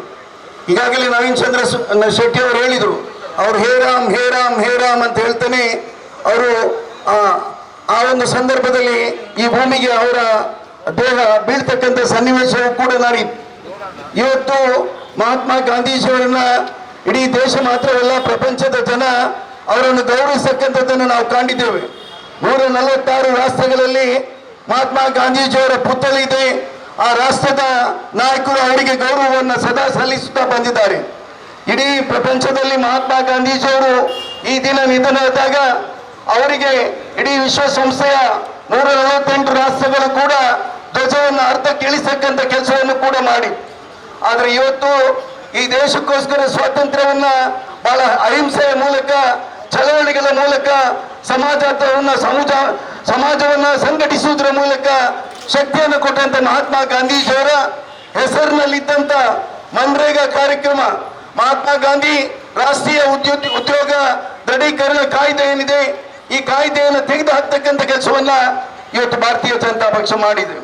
ಯಾವ ಉದ್ದೇಶ ಇದರಲ್ಲಿ ಅಡಗಿದೆ ಎಂಬುದನ್ನ ನಾವು ಅರ್ಥ ಮಾಡ್ಕೊಳ್ಬೇಕಾಗಿದೆ. ಈ ದೇಶಕ್ಕೋಸ್ಕರ ರಾಷ್ಟ್ರಪಿತ ಮಹಾತ್ಮ ಗಾಂಧೀಜಿಯವರು ಬಹಳ ದೊಡ್ಡ ಬಲಿದಾನವನ್ನು ಮಾಡಿದ್ದಾರೆ, ಬಹಳ ದೊಡ್ಡ ತ್ಯಾಗವನ್ನು ಮಾಡಿದ್ದಾರೆ. ಪಂಡಿತ್ ಜವಾಹರ್ಲಾಲ್ ನೆಹರೂರವರು ಈ ದೇಶಕ್ಕೋಸ್ಕರ ಪ್ರಧಾನಿಯಾಗಿ ದೊಡ್ಡ ಕೊಡುಗೆಯನ್ನು ಈ ರಾಷ್ಟ್ರಕ್ಕೆ ಕೊಟ್ಟಿದ್ದಾರೆ. ಅವರ ಹೆಸರನ್ನು ಕೂಡ ಬದಿಗೆ ಸರಿಸತಕ್ಕಂಥ ಪ್ರಯತ್ನವನ್ನ ಸದಾ ಕಳೆದ 14 ವರ್ಷಗಳಿಂದ ಭಾರತೀಯ ಜನತಾ ಪಕ್ಷ ಮಾಡ್ಕೊಂಡು ಬಂದಿದೆ. ಅವರನ್ನು ಅವಹೇಳನ ಮಾಡತಕ್ಕಂಥ ಕೆಲಸವನ್ನು ಮಾಡಿತು. ಅದೇ ರೀತಿಯಲ್ಲಿ ಡಾಕ್ಟರ್ BR ಅಂಬೇಡ್ಕರ್ ಅವರು ಈ ದೇಶಕ್ಕೆ ಸ್ವಾತಂತ್ರ್ಯವನ್ನ ತಂದುಕೊಟ್ಟ ನಂತರ ಈ ದೇಶಕ್ಕೊಂದು ಸಂವಿಧಾನವನ್ನ ಕೊಟ್ಟಿರ್ತಕ್ಕಂಥ ಪ್ರಥಮ ನಮ್ಮ ದೇಶದ ಕಾನೂನು ಸಚಿವರಾದ ಡಾಕ್ಟರ್ BR ಅಂಬೇಡ್ಕರ್ ಕೊಟ್ಟಂತ ಸಂವಿಧಾನದಲ್ಲಿ ಕಳೆದ 79 ವರ್ಷಗಳಿಂದ ನಾವು ಬದುಕ್ತಾ ಇದ್ದೇವೆ. ವಿವಿಧತೆಯಲ್ಲಿ ಏಕತೆಯನ್ನ ಕಂಡುಕೊಂಡು ಬಂದಿದ್ದೇವೆ. ಕಾಶ್ಮೀರದಿಂದ ಹಿಡಿದು ಕನ್ಯಾಕುಮಾರಿಯ ತನಕ, ಅಸ್ಸಾಂನಿಂದ ಇದು ಗುಜರಾತಿನ ತನಕ ಅವರ ಸಂವಿಧಾನ ನಮಗೆಲ್ಲ ಪವಿತ್ರವಾಗಿದೆ. ನಾವೆಲ್ಲ ಕುರಾನನ್ನ ಬಹಳಷ್ಟು ಗೌರವದಿಂದ ಕಾಣುವವರು, ಬೈಬಲ್ ಅನ್ನ ಬಹಳ ಗೌರವದಿಂದ ಕಾಣುವವರು. ಅದೇ ರೀತಿಯಲ್ಲಿ ಭಗವದ್ಗೀತೆಯನ್ನು ಕೂಡ ನಾವು ಬಹಳ ಗೌರವದಿಂದ ಆದರವನ್ನು ಮಾಡುವವರು. ಭಗವದ್ಗೀತೆಯಲ್ಲಿ ಒಂದು ಮಾತಿದೆ, ಸರ್ವೇ ಜನ ಸುಖಿನೋ ಭವಂತು ವಸುದೈವ ಕುಟುಂಬಕಂ ಅಂತೇಳಿ. ಇಡೀ ಪ್ರಪಂಚವೆಂಬುದು ಒಂದು ಕುಟುಂಬ. ನಮ್ಮ ಇಲ್ಲಿ ಎಲ್ಲ ಜನ ಸುಖವಾಗಿ ಶಾಂತಿಯುತವಾಗಿ ಅವರಿಗೆ ಬದುಕನ್ನು ಕಲ್ಪಿಸಬೇಕು ಅಂತೇಳಿ ಭಗವದ್ಗೀತೆಯು ಹೇಳ್ತಾ ಇರ್ತಕ್ಕಂಥ ಸಂದರ್ಭದಲ್ಲಿ ಈ ದೇಶದ ಭಾರತೀಯ ಜನತಾ ಪಕ್ಷ ಇವತ್ತು ಸಂಪೂರ್ಣವಾಗಿ ಈ ದೇಶದ ಸಂವಿಧಾನಕ್ಕೆ ಬೆಲೆ ಕೊಡಿದೆ. ಮಹಾತ್ಮ ಗಾಂಧೀಜಿಯವರ ಹೆಸರಿನಲ್ಲಿ ಏನು ಶ್ರೀಮತಿ ಸೋನಿಯಾ ಗಾಂಧಿ ಅವರು, ಅದೇ ರೀತಿಯಾಗಿ ಶ್ರೀಯುತ ಡಾಕ್ಟರ್ ಮನಮೋಹನ್ ಸಿಂಗ್ ಅವರು ಇವತ್ತು right to education act, right to information act, ಅದೇ ರೀತಿಯಲ್ಲಿ ರೈಟ್ ಟು ನಮಗೆ ಬದುಕ್ತಕ್ಕಂಥ ಹಕ್ಕನ್ನು ಕೊಟ್ಟಿರ್ತಕ್ಕಂಥ ಇವತ್ತು UPA ಸರ್ಕಾರ ಆ ತಂದಂತ ಏನು 365 ದಿನಗಳಲ್ಲಿ ಕಡ್ಡಾಯವಾಗಿ ಯಾವ್ಯಾವಾಗ ಗ್ರಾಮ ಪಂಚಾಯತ್ಗಳು ಅಧಿಕ ಜನ ಬಂದು ಕೂಲಿ ಕೇಳ್ತಾರೆ, ಜನ ಬಂದು ನಮ್ಗೆ ಕೆಲಸ ಕೊಡಿ ಅಂತ ಕೇಳ್ತಾರೆ, ಆಗ ಗ್ರಾಮ ಪಂಚಾಯತ್ಗಳು ಆ ಜನರಿಗೆ ಕೂಲಿಯನ್ನು ಕೊಡಬೇಕಾಗಿದೆ, ಅವರಿಗೆ ಕೆಲಸವನ್ನು ಕೊಡಬೇಕಾಗಿರ್ತಕ್ಕಂಥದ್ದು ಅವರ ಹಕ್ಕಾಗಿದೆ. ಇದು ಕಾನೂನು ಮೂಲಕ ಅವರಿಗೆ ವರ್ಷಕ್ಕೆ 100 ದಿನಗಳ ಕಾಲ ಕಡ್ಡಾಯವಾಗಿ ಆ ಯಾರೆಲ್ಲ ನೌಕರಿ ಕೇಳ್ತಾರೆ ಅವರಿಗೆ ನೌಕರಿಯನ್ನು ಕೊಡ್ತಕ್ಕಂಥದ್ದು ನಮ್ಮ ಜವಾಬ್ದಾರಿ. ಗ್ರಾಮ ಪಂಚಾಯತ್ ವ್ಯವಸ್ಥೆಗೆ ಶಕ್ತಿ ಕೊಟ್ಟವರು ಕಾಂಗ್ರೆಸ್ ಪಕ್ಷ, ಇಂದಿರಾ ಗಾಂಧಿ ಅವರು ಮತ್ತು ರಾಜೀವ್ ಗಾಂಧಿ ಅವರು. ದೇಶದ ಸಂವಿಧಾನದ 73 ಮತ್ತು 74ನೇ ವಿಧಿಗೆ ತಿದ್ದುಪಡಿಯನ್ನು ತರುವುದರ ಮೂಲಕ ಅದಕ್ಕೆ ಶಕ್ತಿಯನ್ನು ಕೊಟ್ಟು ಪಂಚಾಯತ್ ರಾಜ್ ವ್ಯವಸ್ಥೆಯಲ್ಲಿ ನೀವೆಲ್ಲ ಇಷ್ಟೊಂದು ಸಂಖ್ಯೆಯಲ್ಲಿ ಮಹಿಳೆಯರಿಗೆ ಸೇರ್ಬೇಕಾಗಿದ್ರೆ ಆ 33% ಮತ್ತು ಇವತ್ತು 50% ನಿಮ್ಮ ಪಾಲುದಾರಿಕೆಯಿಂದಾಗಿ ಅದು ಸಾಧ್ಯ ಆಗಿದೆ. ಅದಕ್ಕೆ ಕಾನೂನಿನ ಹಕ್ಕನ್ನು ಕೊಟ್ಟವರು ರಾಜೀವ್ ಗಾಂಧಿ ಅವರು. ಇಂದಿರಾ ಗಾಂಧಿ ಅವ್ರನ್ನ ಮುಂದೆ ಇಲ್ಲ, ಮಹಾತ್ಮ ಗಾಂಧೀಜಿಯವ್ರನ್ನ ಮುಂದೆ ಇಲ್ಲ, ರಾಜೀವ್ ಗಾಂಧಿ ಅವರ ತ್ಯಾಗ ನಮ್ಮ ಮುಂದೆ ಇದೆ. ಇವತ್ತು ಅದೇ ಮಹಾತ್ಮ ಗಾಂಧೀಜಿಯವ್ರನ್ನ 2ನೇ ಬಾರಿಗೆ ಕೊಲ್ತಕ್ಕಂಥ ಕೆಲಸವನ್ನ ಇವತ್ತು ಭಾರತೀಯ ಜನತಾ ಪಕ್ಷ ಮಾಡಿದೆ. ಮನ್ರೇಗಾ ಜನರ ಹಕ್ಕು, ಮನ್ರೇಗಾ ಬಡವರ ಹಕ್ಕು, ಮನ್ರೇಗಾ ಕಾರ್ಮಿಕರ ಹಕ್ಕು, ಈ ಕಾನೂನನ್ನ ದೇಶದಲ್ಲಿ ಪುನಃ ತರದೆ ಈ ಕಾಂಗ್ರೆಸ್ ಪಕ್ಷ ವಿರಮಿಸುವುದಿಲ್ಲ ಎಂಬುದು ಲೇಖವನ್ನ ಇವತ್ತು ಇಂಡಿಯನ್ ನ್ಯಾಷನಲ್ ಕಾಂಗ್ರೆಸ್ ಮಲ್ಲಿಕಾರ್ಜುನ್ ಖರ್ಗೆ ಅವರ ನೇತೃತ್ವದಲ್ಲಿ, ರಾಹುಲ್ ಗಾಂಧಿ ಅವರ ನೇತೃತ್ವದಲ್ಲಿ, ಶ್ರೀಮತಿ ಸೋನಿಯಾ ಗಾಂಧಿ ಅವರ ನೇತೃತ್ವದಲ್ಲಿ ಇವತ್ತು ಆ ತೀರ್ಮಾನವನ್ನು ಮಾಡಿದೆ. ರಾಜ್ಯದಲ್ಲಿ ಇವತ್ತು ಶ್ರೀಯುತ CM ಸಿದ್ದರಾಮಯ್ಯನವರು, DK ಶಿವಕುಮಾರ್ ಅವರು ಕೂಡ ಇದಕ್ಕೆ ವಚನಕ್ಕೆ ಬದ್ಧರಾಗಿ ಕೆಲಸವನ್ನ ಮಾಡ್ತಾ ಇದ್ದಾರೆ. ಇವತ್ತು ಪ್ರಚಾರ ಸಮಿತಿಯ ರಾಜ್ಯದ ಅಧ್ಯಕ್ಷರಾಗಿರತಕ್ಕಂಥ ವಿನಯ್ ಕುಮಾರ್ ಸರ್ಕೆ ಅವರು 224 ಕ್ಷೇತ್ರದಲ್ಲಿ ಇವತ್ತು ತಿರುಗಾಟವನ್ನು ಮಾಡುವುದರ ಮೂಲಕ ಇವತ್ತು ಅವರ ಕ್ಷೇತ್ರವಾದ ಕಾಪುನಲ್ಲಿ ಇವತ್ತು ಈ ಪ್ರಥಮ ಅವರ ಮಹಾತ್ಮ ಗಾಂಧೀಜಿಯವರ ತೀರಿ ಹೋದಂತ ಅವರ ಈ ದೇಶಕ್ಕೋಸ್ಕರ ಅವರ ಬಲಿದಾನದಂತ ಈ ಒಂದು ದಿನ ಇಲ್ಲಿ ಪ್ರಾರಂಭ ಮಾಡಿದೆ. ಇಡೀ ರಾಜ್ಯದಲ್ಲಿ ಇದು ವ್ಯಾಪಿಸಲಿಕ್ಕಿದೆ. ಆದ್ದರಿಂದ ಈ ಸಂದರ್ಭದಲ್ಲಿ ಈ ಕಾರ್ಯಕ್ರಮವನ್ನು ಇಲ್ಲಿ ಜೋಡಿಸೋದಕ್ಕಾಗಿ ವಿನಯ್ ಕುಮಾರ್ ಸರ್ಕೆ ಅವರನ್ನ, ನಮ್ಮ 2 ಬ್ಲಾಕ್ ಕಾಂಗ್ರೆಸ್ನ ಅಧ್ಯಕ್ಷರನ್ನ, ನಮ್ಮೆಲ್ಲ ಪದಾಧಿಕಾರಿಗಳನ್ನ ಈ ಸಂದರ್ಭದಲ್ಲಿ ಪ್ರದೇಶ ಕಾಂಗ್ರೆಸ್ ಸಮಿತಿಯ ಪರವಾಗಿ ಎಲ್ಲರಿಗೆ ಕೃತಜ್ಞತೆಯನ್ನು ಸಲ್ಲಿಸಿ, ಮನ್ರೇಗಾ ನಮ್ಮ ಹಕ್ಕಾಗ್ಲಿ, ಬಡವರ ಹಕ್ಕಾಗ್ಲಿ, ಮತ್ತು ಕಾರ್ಮಿಕರ ಹಕ್ಕಾಗ್ಲಿ, ನಮ್ಗೆಲ್ಲ ಇವತ್ತು ಇದನ್ನು ಪೇಟವನ್ನು ಕಟ್ಟಿದ್ದಾರೆ. ಇದರರ್ಥ ಇದು ಕಾರ್ಮಿಕರ ಹಕ್ಕು. ಈ ಹಕ್ಕನ್ನು ನಾವು ಬಿಡುವುದಿಲ್ಲ. ಅಸಂಘಟಿತ ಕಾರ್ಮಿಕರಿಗೆ ಕಾನೂನಾತ್ಮಕವಾದಂತ ಹಕ್ಕನ್ನು ಕೊಟ್ಟಿರ್ತಕ್ಕಂಥದ್ದು ಕೂಡ ಈ ದೇಶದ ಕಾರ್ಮಿಕ ಅನ್ನೋದು. ಅದು ಆವತ್ತು ಕಾರ್ಮಿಕ ಸಚಿವರಾದಂತ ಆಸ್ಕರ್ ಫರ್ನಾಂಡಿಸರು ಈ ದೇಶದ ಲೋಕಸಭೆಯಲ್ಲಿ ಆ ಕಾರ್ಮಿಕರ ಹಕ್ಕನ್ನ ಮಂಡನೆ ಮಾಡಿದ್ದಾರೆ ಎಂಬುದನ್ನು ಕೂಡ ಈ ಸಂದರ್ಭದಲ್ಲಿ ಗಮನಿಸಿಕೊಂಡು ನಾವೆಲ್ಲ ಒಗ್ಗಟ್ಟಾಗಿ ಒಂದಾಗಿ ಉಡುಪಿ ಜಿಲ್ಲೆಯಲ್ಲಿ ಈ ಒಂದು ಜನಾಂದೋಲನವನ್ನ ಮತ್ತಷ್ಟು ವಿನಯ್ ಕುಮಾರ್ ಸರ್ಕೆ ಅವರ ನೇತೃತ್ವದಲ್ಲಿ ತೀವ್ರಗೊಳಿಸೋಣ ಎಂಬ ಮಾತನ್ನು ಹೇಳಿ ನಿಮ್ಗೆಲ್ಲರಿಗೂ ವಂದಿಸಿ ನನ್ನ ಮಾತನ್ನು ಮುಕ್ತಾಯಗೊಳಿಸ್ತೇನೆ. ಜೈ ಹಿಂದ್. ತಮ್ಮೆಲ್ಲರ ಪ್ರಶ್ನಾತೀತ ನಾಯಕರಾದ ವಿನಯ್ ಕುಮಾರ್ ಸೊರಕೆ ಅವರೇ ಹಾಗೂ ಪ್ರಖರ ಭಾಷಣಗಾರರಾದ ಸುಧೀರ್ ಮರೋಳಿ ಅವರೇ ಮತ್ತು ಎಲ್ಲ ಈ ಭಾಗದ ಸಾರ್ವಜನಿಕರೇ, ಇವತ್ತು ನಾವು ಸ್ವಾತಂತ್ರ್ಯ ಪೂರ್ವದ ಇತಿಹಾಸವನ್ನು ಅವಲೋಕನ ಮಾಡಿದಾಗ ಏನು ಆವತ್ತಿನ ಕಾಂಗ್ರೆಸ್ನ ನಾಯಕರು ಈ ದೇಶದ ಕಟ್ಟಕಡೆಯ ಜನಗಳಿಗೆ ಸಂಬಂಧಿಸಲಿಕ್ಕಾಗಿ ಸ್ವಾತಂತ್ರ್ಯ ಹೋರಾಟವನ್ನು ಕೈಗೊಂಡಿದ್ದರು. ಆ ಮೂಲಕ ಈ ದೇಶಕ್ಕೆ 1942ರಲ್ಲಿ ಸ್ವಾತಂತ್ರ್ಯ ಸಿಕ್ತು. ನಂತರ ಈ ದೇಶದ ಜನಗಳ ಕಷ್ಟಗಳೇನು, ಸಮಸ್ಯೆಗಳೇನು ತಿಳ್ಕೊಳ್ಳುವುದರ ಮೂಲಕ ಅನೇಕ ಯೋಜನೆಗಳನ್ನು ಹಾಕುವುದರ ಮೂಲಕ ಈ ದೇಶ ಸುಮಾರು 79 ವರ್ಷದಲ್ಲಿ ಈ ದೇಶ ಒಂದು ಸ್ಥಿತಿಗೆ ಬಂದು ಪ್ರಪಂಚದಲ್ಲಿ ಗುರುತಿಸಿಕೊಂಡಿದ್ದರೆ ಅದು ಕಾಂಗ್ರೆಸ್ ಪಕ್ಷದ ನಾಯಕರು ಅಂತ ಹೇಳಲಿಕ್ಕೆ ನಾನು ಇಚ್ಛೆ ಪಡ್ತಾ ಇದ್ದೇನೆ. ಈ ದೇಶಕ್ಕೆ ಸ್ವಾತಂತ್ರ್ಯ ಬಂದಾಗ ಈ ದೇಶದಲ್ಲಿ ಏನೂ ಇರಲಿಲ್ಲ, ಆರ್ಥಿಕ ಸ್ಥಿತಿ ಚೆನ್ನಾಗಿರಲಿಲ್ಲ, ಗಡಿ ಭದ್ರತೆ ಇರಲಿಲ್ಲ, ಮತ್ತು ಯುದ್ಧದ ಸಾಮಗ್ರಿಯಲ್ಲಿ ಯಾವುದೇ ಇರಲಿಲ್ಲ. ನೆಹರೂರವರು ತಮ್ಮ ಸ್ವಂತ ಕುಟುಂಬದ ಆಸ್ತಿಯನ್ನು ಈ ದೇಶಕ್ಕಾಗಿ ತ್ಯಾಗ ಮಾಡಿದರು. ಆದರೆ ಇವತ್ತಿನ ಸ್ಥಿತಿ ಏನಾಗಿದೆ ಅಂತ ಹೇಳಿದರೆ, ಧರ್ಮದ ಹೆಸರಲ್ಲಿ ರಾಜಕಾರಣ ಮಾಡೋದರ ಮೂಲಕ ಇವತ್ತು ಜನರ ತಲೆಯಲ್ಲಿ ಧರ್ಮ ಮತ್ತು ದೇವರನ್ನು ತುಂಬಿಸುವುದರ ಮೂಲಕ ಇವತ್ತು ಜನರು ಬದುಕದಂಥ ಸ್ಥಿತಿಯನ್ನು ನಮ್ಮ BJP ಸರ್ಕಾರ ತಂದೊಡ್ಡಿದೆ. ಇವತ್ತು ಮನಮೋಹನ್ ಸಿಂಗ್ರವರ ಒಂದು ನೇತೃತ್ವದಲ್ಲಿ ಈ ದೇಶದ ಕಟ್ಟೆಗಳಿಗೆ ಗಾಂಧಿಯವರ ಚಿಂತನೆ ಕೂಡ ಅದೇ ಆಗಿತ್ತು. ಏನಂದರೆ ಗ್ರಾಮ ಸ್ವರಾಜ್ಯ, ಗ್ರಾಮದಲ್ಲಿ ಒಂದು ದೇಶದ ಅಭಿವೃದ್ಧಿಯನ್ನು ಅವಲೋಕನ ಮಾಡುವಾಗ ಆ ದೇಶದ ಪ್ರತಿಯೊಬ್ಬ ಕಟ್ಟೆಕಡೆಯ ಜನ ಕೂಡ ನೆಮ್ಮದಿಯಿಂದ ಹೊಂದುತ್ತಿರುವ ಊಟ ಮಾಡುವುದರ ಮೂಲಕ ನೆಮ್ಮದಿಯಿಂದ ಬದುಕಬೇಕಂತ ಹೇಳಿತ್ತು. ಅದಕ್ಕಾಗಿ ಮನಮೋಹನ್ ಸಿಂಗ್ ಸರ್ಕಾರ ಇವತ್ತು ನರೇಗಾ ಯೋಜನೆಯನ್ನು ಜಾರಿಗೆ ತಂತು. ಅದು ಕೂಡ ಗಾಂಧಿಯವರ ಒಂದು ಚಿಂತನೆಯ ಅಡಿಯಲ್ಲಿ ಅವರ ಹೆಸರಲ್ಲಿ ಯೋಜನೆಯನ್ನು ಜಾರಿಗೆ ತಂದಿತ್ತು. ಅದನ್ನು ಇವತ್ತು ರಾಮನ ಹೆಸರಿನಲ್ಲಿ ಬದಲಾವಣೆ ಮಾಡುವುದರ ಮೂಲಕ ಮತ್ತೆ ಧರ್ಮದ ಅಮಲನ್ನು ಮತ್ತು ದೇವರ ಅಮಲನ್ನು ನಮ್ಮ ತಲೆಯಲ್ಲಿ ತುಂಬಲಿಕ್ಕೆ ಈ BJP ಸರ್ಕಾರ ಮುನ್ನಡೆ ನಡೆಸ್ತಾ ಉಂಟು. ಇವತ್ತು ನಾವು ನೋಡ್ತಾ ಇದ್ದೇವೆ, ಇವತ್ತು ಪ್ರಪಂಚದಲ್ಲಿ ಕಟ್ಟೆಕಡೆ ಹಸಿವಿನಿಂದ ಬಳಲ್ತಕ್ಕಂಥ ದೇಶ ಅಂದರೆ ಅದು ನಮ್ಮ ಭಾರತ ದೇಶ. ವಿಶ್ವಸಂಸ್ಥೆಯ ವರದಿಯನ್ನು ಅವಲೋಕನ ಮಾಡುವಾಗ ನಾವೇನೋ ಇವತ್ತು ನಮ್ಮ ಪ್ರಧಾನಮಂತ್ರಿಯವರು ಎಲ್ಲ ದೇಶವನ್ನು ಸುತ್ತಾರೆ, ಯಾರು ನಮ್ಮ ತೆರಿಗೆ ಹಣದಿಂದ. ಆದರೂ ಕೂಡ ಅವರಿಗೆ ಈ ದೇಶದ ಕಡೆ ಜನಗಳ ಒಂದು ಭಾವನೆ ಗೊತ್ತಿಲ್ಲ ಮತ್ತು ಬಡತನ ಹಸಿವು ಗೊತ್ತಿಲ್ಲ ಅವರಿಗೆ. ಅವರು ದಿನಕ್ಕೊಂದು 4-6 ಬಾರಿ ತಮ್ಮ ಪೋಷಕರನ್ನು ಬದಲಾವಣೆ ಮಾಡೋದ್ರ ಮೂಲಕ ವಿಶ್ವ ನಾಯಕರಲ್ಲಿ ಗುರುತಿಸಿಕೊಳ್ಳಲಿಕ್ಕೆ ಪ್ರಯತ್ನ ಮಾಡ್ತಾರೆ. ಆದರೆ ನಮ್ಮ ಮಹಾತ್ಮ ಗಾಂಧಿಯವರು ಈ ದೇಶದ ಕಟ್ಟೆಕಡೆ ಜನಗಳು ಯಾವತ್ತೂ ಅವರಿಗೆ ಪಠ್ಯವನ್ನು ಹಾಕ್ಕೊಳ್ಳಿಕ್ಕೆ ಸಂದರ್ಭ ಬರೋದಿಲ್ಲ. ಆವತ್ತಿನವರಿಗೆ ನಾನು ತುಂಡು ಬಟ್ಟೆಯಲ್ಲಿ ಇರ್ತೇನೆ ಅಂತ ಪ್ರತಿಜ್ಞೆ ಮಾಡಿದವರು. ಇದನ್ನಲ್ಲಿ ನಾವು ಗಮನಿಸ್ಕೊಳ್ಬೇಕು. ಹಾಗಾಗಿ ಅವರ ಹೆಸರಲ್ಲಿ ಶಾಶ್ವತವಾಗಿ ಈ ದೇಶದಲ್ಲಿ ಉಳಿಬೇಕಂತೇಳಿ ಕೇಂದ್ರದ ಮನಮೋಹನ್ ಸಿಂಗ್ ಸರ್ಕಾರ ಇವತ್ತು ಈ ನರೇಗಾ ಯೋಜನೆಯನ್ನು ಜಾರಿಗೆ ತಂದಿತ್ತು. ವರ್ಷದಲ್ಲಿ 150 ದಿನಗಳ ತಮ್ಮ ಆಸುಪಾಸಿನಲ್ಲಿ ಮತ್ತು ಗ್ರಾಮ ಮಟ್ಟದಲ್ಲಿ ಅವರಿಗೆ ಉದ್ಯೋಗವನ್ನು ಕೊಡುವುದರ ಮೂಲಕ ಆ ಕಟ್ಟೆಕಡೆ ಜನಗಳಿಗೆ ಉದ್ಯೋಗವನ್ನು ಒದಗಿಸಬೇಕು. ಆ ಮೂಲಕ ಸರ್ಕಾರದ ದುಡ್ಡು ಅವರ ಖಾತೆಗೆ ಹೋಗಬೇಕು ಮತ್ತು ಆ ಮೂಲಕ ಅವರ ಬದುಕು ಹಸನಾಗಬೇಕಂತೇಳಿ ಕಾಂಗ್ರೆಸ್ ಸರ್ಕಾರದ ಒಂದು ಚಿಂತನೆ ಆಗಿತ್ತು. ಅದನ್ನು ಇವತ್ತು ರಾಮ್ಜಿ ಹೆಸರಲ್ಲಿ ಬದಲಾವಣೆ ಮಾಡೋದ್ರ ಮೂಲಕ ಇವತ್ತು ಅವರ ಹೊಟ್ಟೆಗೆ ಹೊಡೆಯತಕ್ಕಂಥ ಕೆಲಸವನ್ನು ಕೇಂದ್ರದ ವಾಜಪೇಯಿ ಸರ್ಕಾರ ಮಾಡ್ತಾ ಉಂಟು. ಮುಂದೆ ಈ ನರೇಗಾ ಯೋಜನೆ, ಈ ರಾಮ್ಜಿ ಯೋಜನೆ ಜಾರಿಯಲ್ಲಿ ಇದ್ದರೂ ಕೂಡ ಅವರು ಬೇರೆ ಬೇರೆ ಕಡೆ ಹೋಗಿ, ಜಿಲ್ಲೆಯ ಬೇರೆ ಬೇರೆ ಕಡೆಯಲ್ಲಿ ಹೋಗಿ ಕೆಲಸ ಮಾಡ್ತಕ್ಕಂಥ ಸನ್ನಿವೇಶ ಮುಂದೆ ಬರ್ಬೋದು ಎಂಬುದನ್ನು ಇವತ್ತು ನಾವು ತಿಳ್ಕೊಳ್ಬೇಕು. ಹಾಗಾಗಿ ನಾವು ಹಳ್ಳಿಯ ಜನ ಜಾಗೃತರಾಗಬೇಕು. ಇವತ್ತು ನಮಗೆ ಮತದಾನದ ಹಕ್ಕನ್ನು ಕೊಟ್ಟಿದ್ದಾರೆ ಬಾಬಾ ಸಾಹೇಬ್ ಅಂಬೇಡ್ಕರ್ ಅವರು. ಈ ದೇಶದಲ್ಲಿ ಕೇವಲ 4,000 ಮಂದಿಗೆ ಮಾತ್ರ ಮತದಾನದ ಹಕ್ಕು ಇತ್ತು. ಆ ಸಂದರ್ಭದಲ್ಲಿ ರಾಜ ಮಹಾರಾಜರುಗಳಿಗೆ, ಭೂಮಾಲೀಕರಿಂದ ಅವರ ಹೆಸರಲ್ಲಿ 17 ಎಕರೆ RTC ಇರಬೇಕು. ಅದೇ ರೀತಿ ಬಂಡವಾಳಶಾಹಿಗಳಿಗೆ ಮತ್ತು ವಿದ್ಯಾವಂತ ಅಂದರೆ ಆವತ್ತಿನ SSLC ಆಗಿರಬೇಕು ಅವರು. ಅದು ಇವತ್ತು ಈ ದೇಶದ ಸಮಸ್ತ ಜನರಿಗೆ, ಸಾರ್ವಜನಿಕರಿಗೂ ಮತದಾನದ ಹಕ್ಕನ್ನು ಕೊಟ್ಟಿದ್ದೆ. ಯಾಕೆ ಅಂತ ಹೇಳಿದ್ರೆ ಅವರು ಕೂಡ ಮತ ಚಲಾವಣೆ ಮಾಡಬೇಕು. ಆ ಮೂಲಕ ಈ ದೇಶದ ಆಡಳಿತವನ್ನು ರೂಪಿಸುವಂಥ ಜವಾಬ್ದಾರಿ ಅವರಿಗೆ ಇರಬೇಕಂತೇಳಿ. ಆದರೆ ಇವತ್ತು ನಾವು ಏನು ಮಾಡ್ತಾ ಇದ್ದೇವೆ, ಈ ಧರ್ಮದ ಹೆಸರಿನಲ್ಲಿ, ದೇವರ ಹೆಸರಲ್ಲಿ ನಮ್ಮ ತಲೆಗೆ ವಿಷವನ್ನು ತುಂಬಿ ಇವತ್ತು ಧರ್ಮಗಳ ಮಧ್ಯೆ, ಜಾತಿಗಳ ಮಧ್ಯೆ ಕಲಹವನ್ನು ಹುಟ್ಟಿಸುವುದರ ಮೂಲಕ ಮತವನ್ನು ಪಡೆದು ಇವತ್ತು ರಾರಾಜಿಸ್ತಕ್ಕಂಥ ಒಂದು ಕೇಂದ್ರ ಸರ್ಕಾರದ ಈ ದುರಾಡಳಿತವನ್ನು ನಾವು ಖಂಡಿಸಬೇಕಾಗಿದೆ. ನಾವು ಇವತ್ತಾದರೂ ತಿಳ್ಕೊಳ್ಬೇಕು, ಕೊನೆಗಾದರೂ ನಮಗೆ ಬುದ್ಧಿ ಬರಬೇಕು. ಯಾಕಂತ ಹೇಳಿದ್ರೆ ಇವತ್ತು ಧರ್ಮದ ಹೆಸರಲ್ಲಿ ಮತ್ತು ಜಾತಿಯ ಹೆಸರಲ್ಲಿ ಈ ದೇಶವನ್ನು ಆಳ್ತಕ್ಕಂಥ BJP ಸರ್ಕಾರ ಇವತ್ತು ನಾವು ನೋಡ್ತೇವೆ. ಇವತ್ತು ನಮ್ಮ ಸಂಸದರು ಎಲ್ಲಿ ಹೋಗಿದ್ದಾರೆ ಅಂತ ಗೊತ್ತಿಲ್ಲ.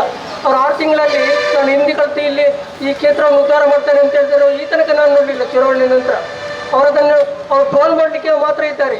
ಏನೋ ಒಂದು ತಪ್ಪಿನಿಂದಾಗಿ ಅದನ್ನು ಟೀಕೆ ಮಾಡಲಿಕ್ಕೆ ಮಾತ್ರ ಇವರಿಂದ ಸಾಧ್ಯ, ಮತ್ತೇನು ಸಾಧನೆ ಮಾಡಲಿಕ್ಕೆ ಇವರಿಂದ ಸಾಧ್ಯ ಇಲ್ಲ. ಹಾಗಾಗಿ ಇವತ್ತು ಕರ್ನಾಟಕ ಸಿದ್ದರಾಮಯ್ಯ ಸರ್ಕಾರ ತುಂಬ ಬಡವರ ಪರವಾಗಿ ಇರ್ತಕ್ಕಂಥ ಸರ್ಕಾರ. ಏನು ನಾವು ಸರ್ಕಾರದ ಖಜಾನೆಗೆ ದುಡ್ಡನ್ನು ಕಟ್ತೇವ, ತೆರಿಗೆಯನ್ನು ಕಟ್ತೇವ, ಅದು ಕಟ್ಟೆಕಡೆ ಜನರಿಗೆ ಒದಗಿಸಬೇಕಂತೇಳಿ ಪಂಚ ಗ್ಯಾರಂಟಿ ಇರ್ಬೋದು, ಅನೇಕ ಕಾರ್ಯಕ್ರಮಗಳನ್ನು ಕೊಟ್ಟಂಥ ಸರ್ಕಾರ. ಈ ನಿಟ್ಟಿನಲ್ಲಿ ನಾವು ಆಲೋಚನೆ ಮಾಡಬೇಕು.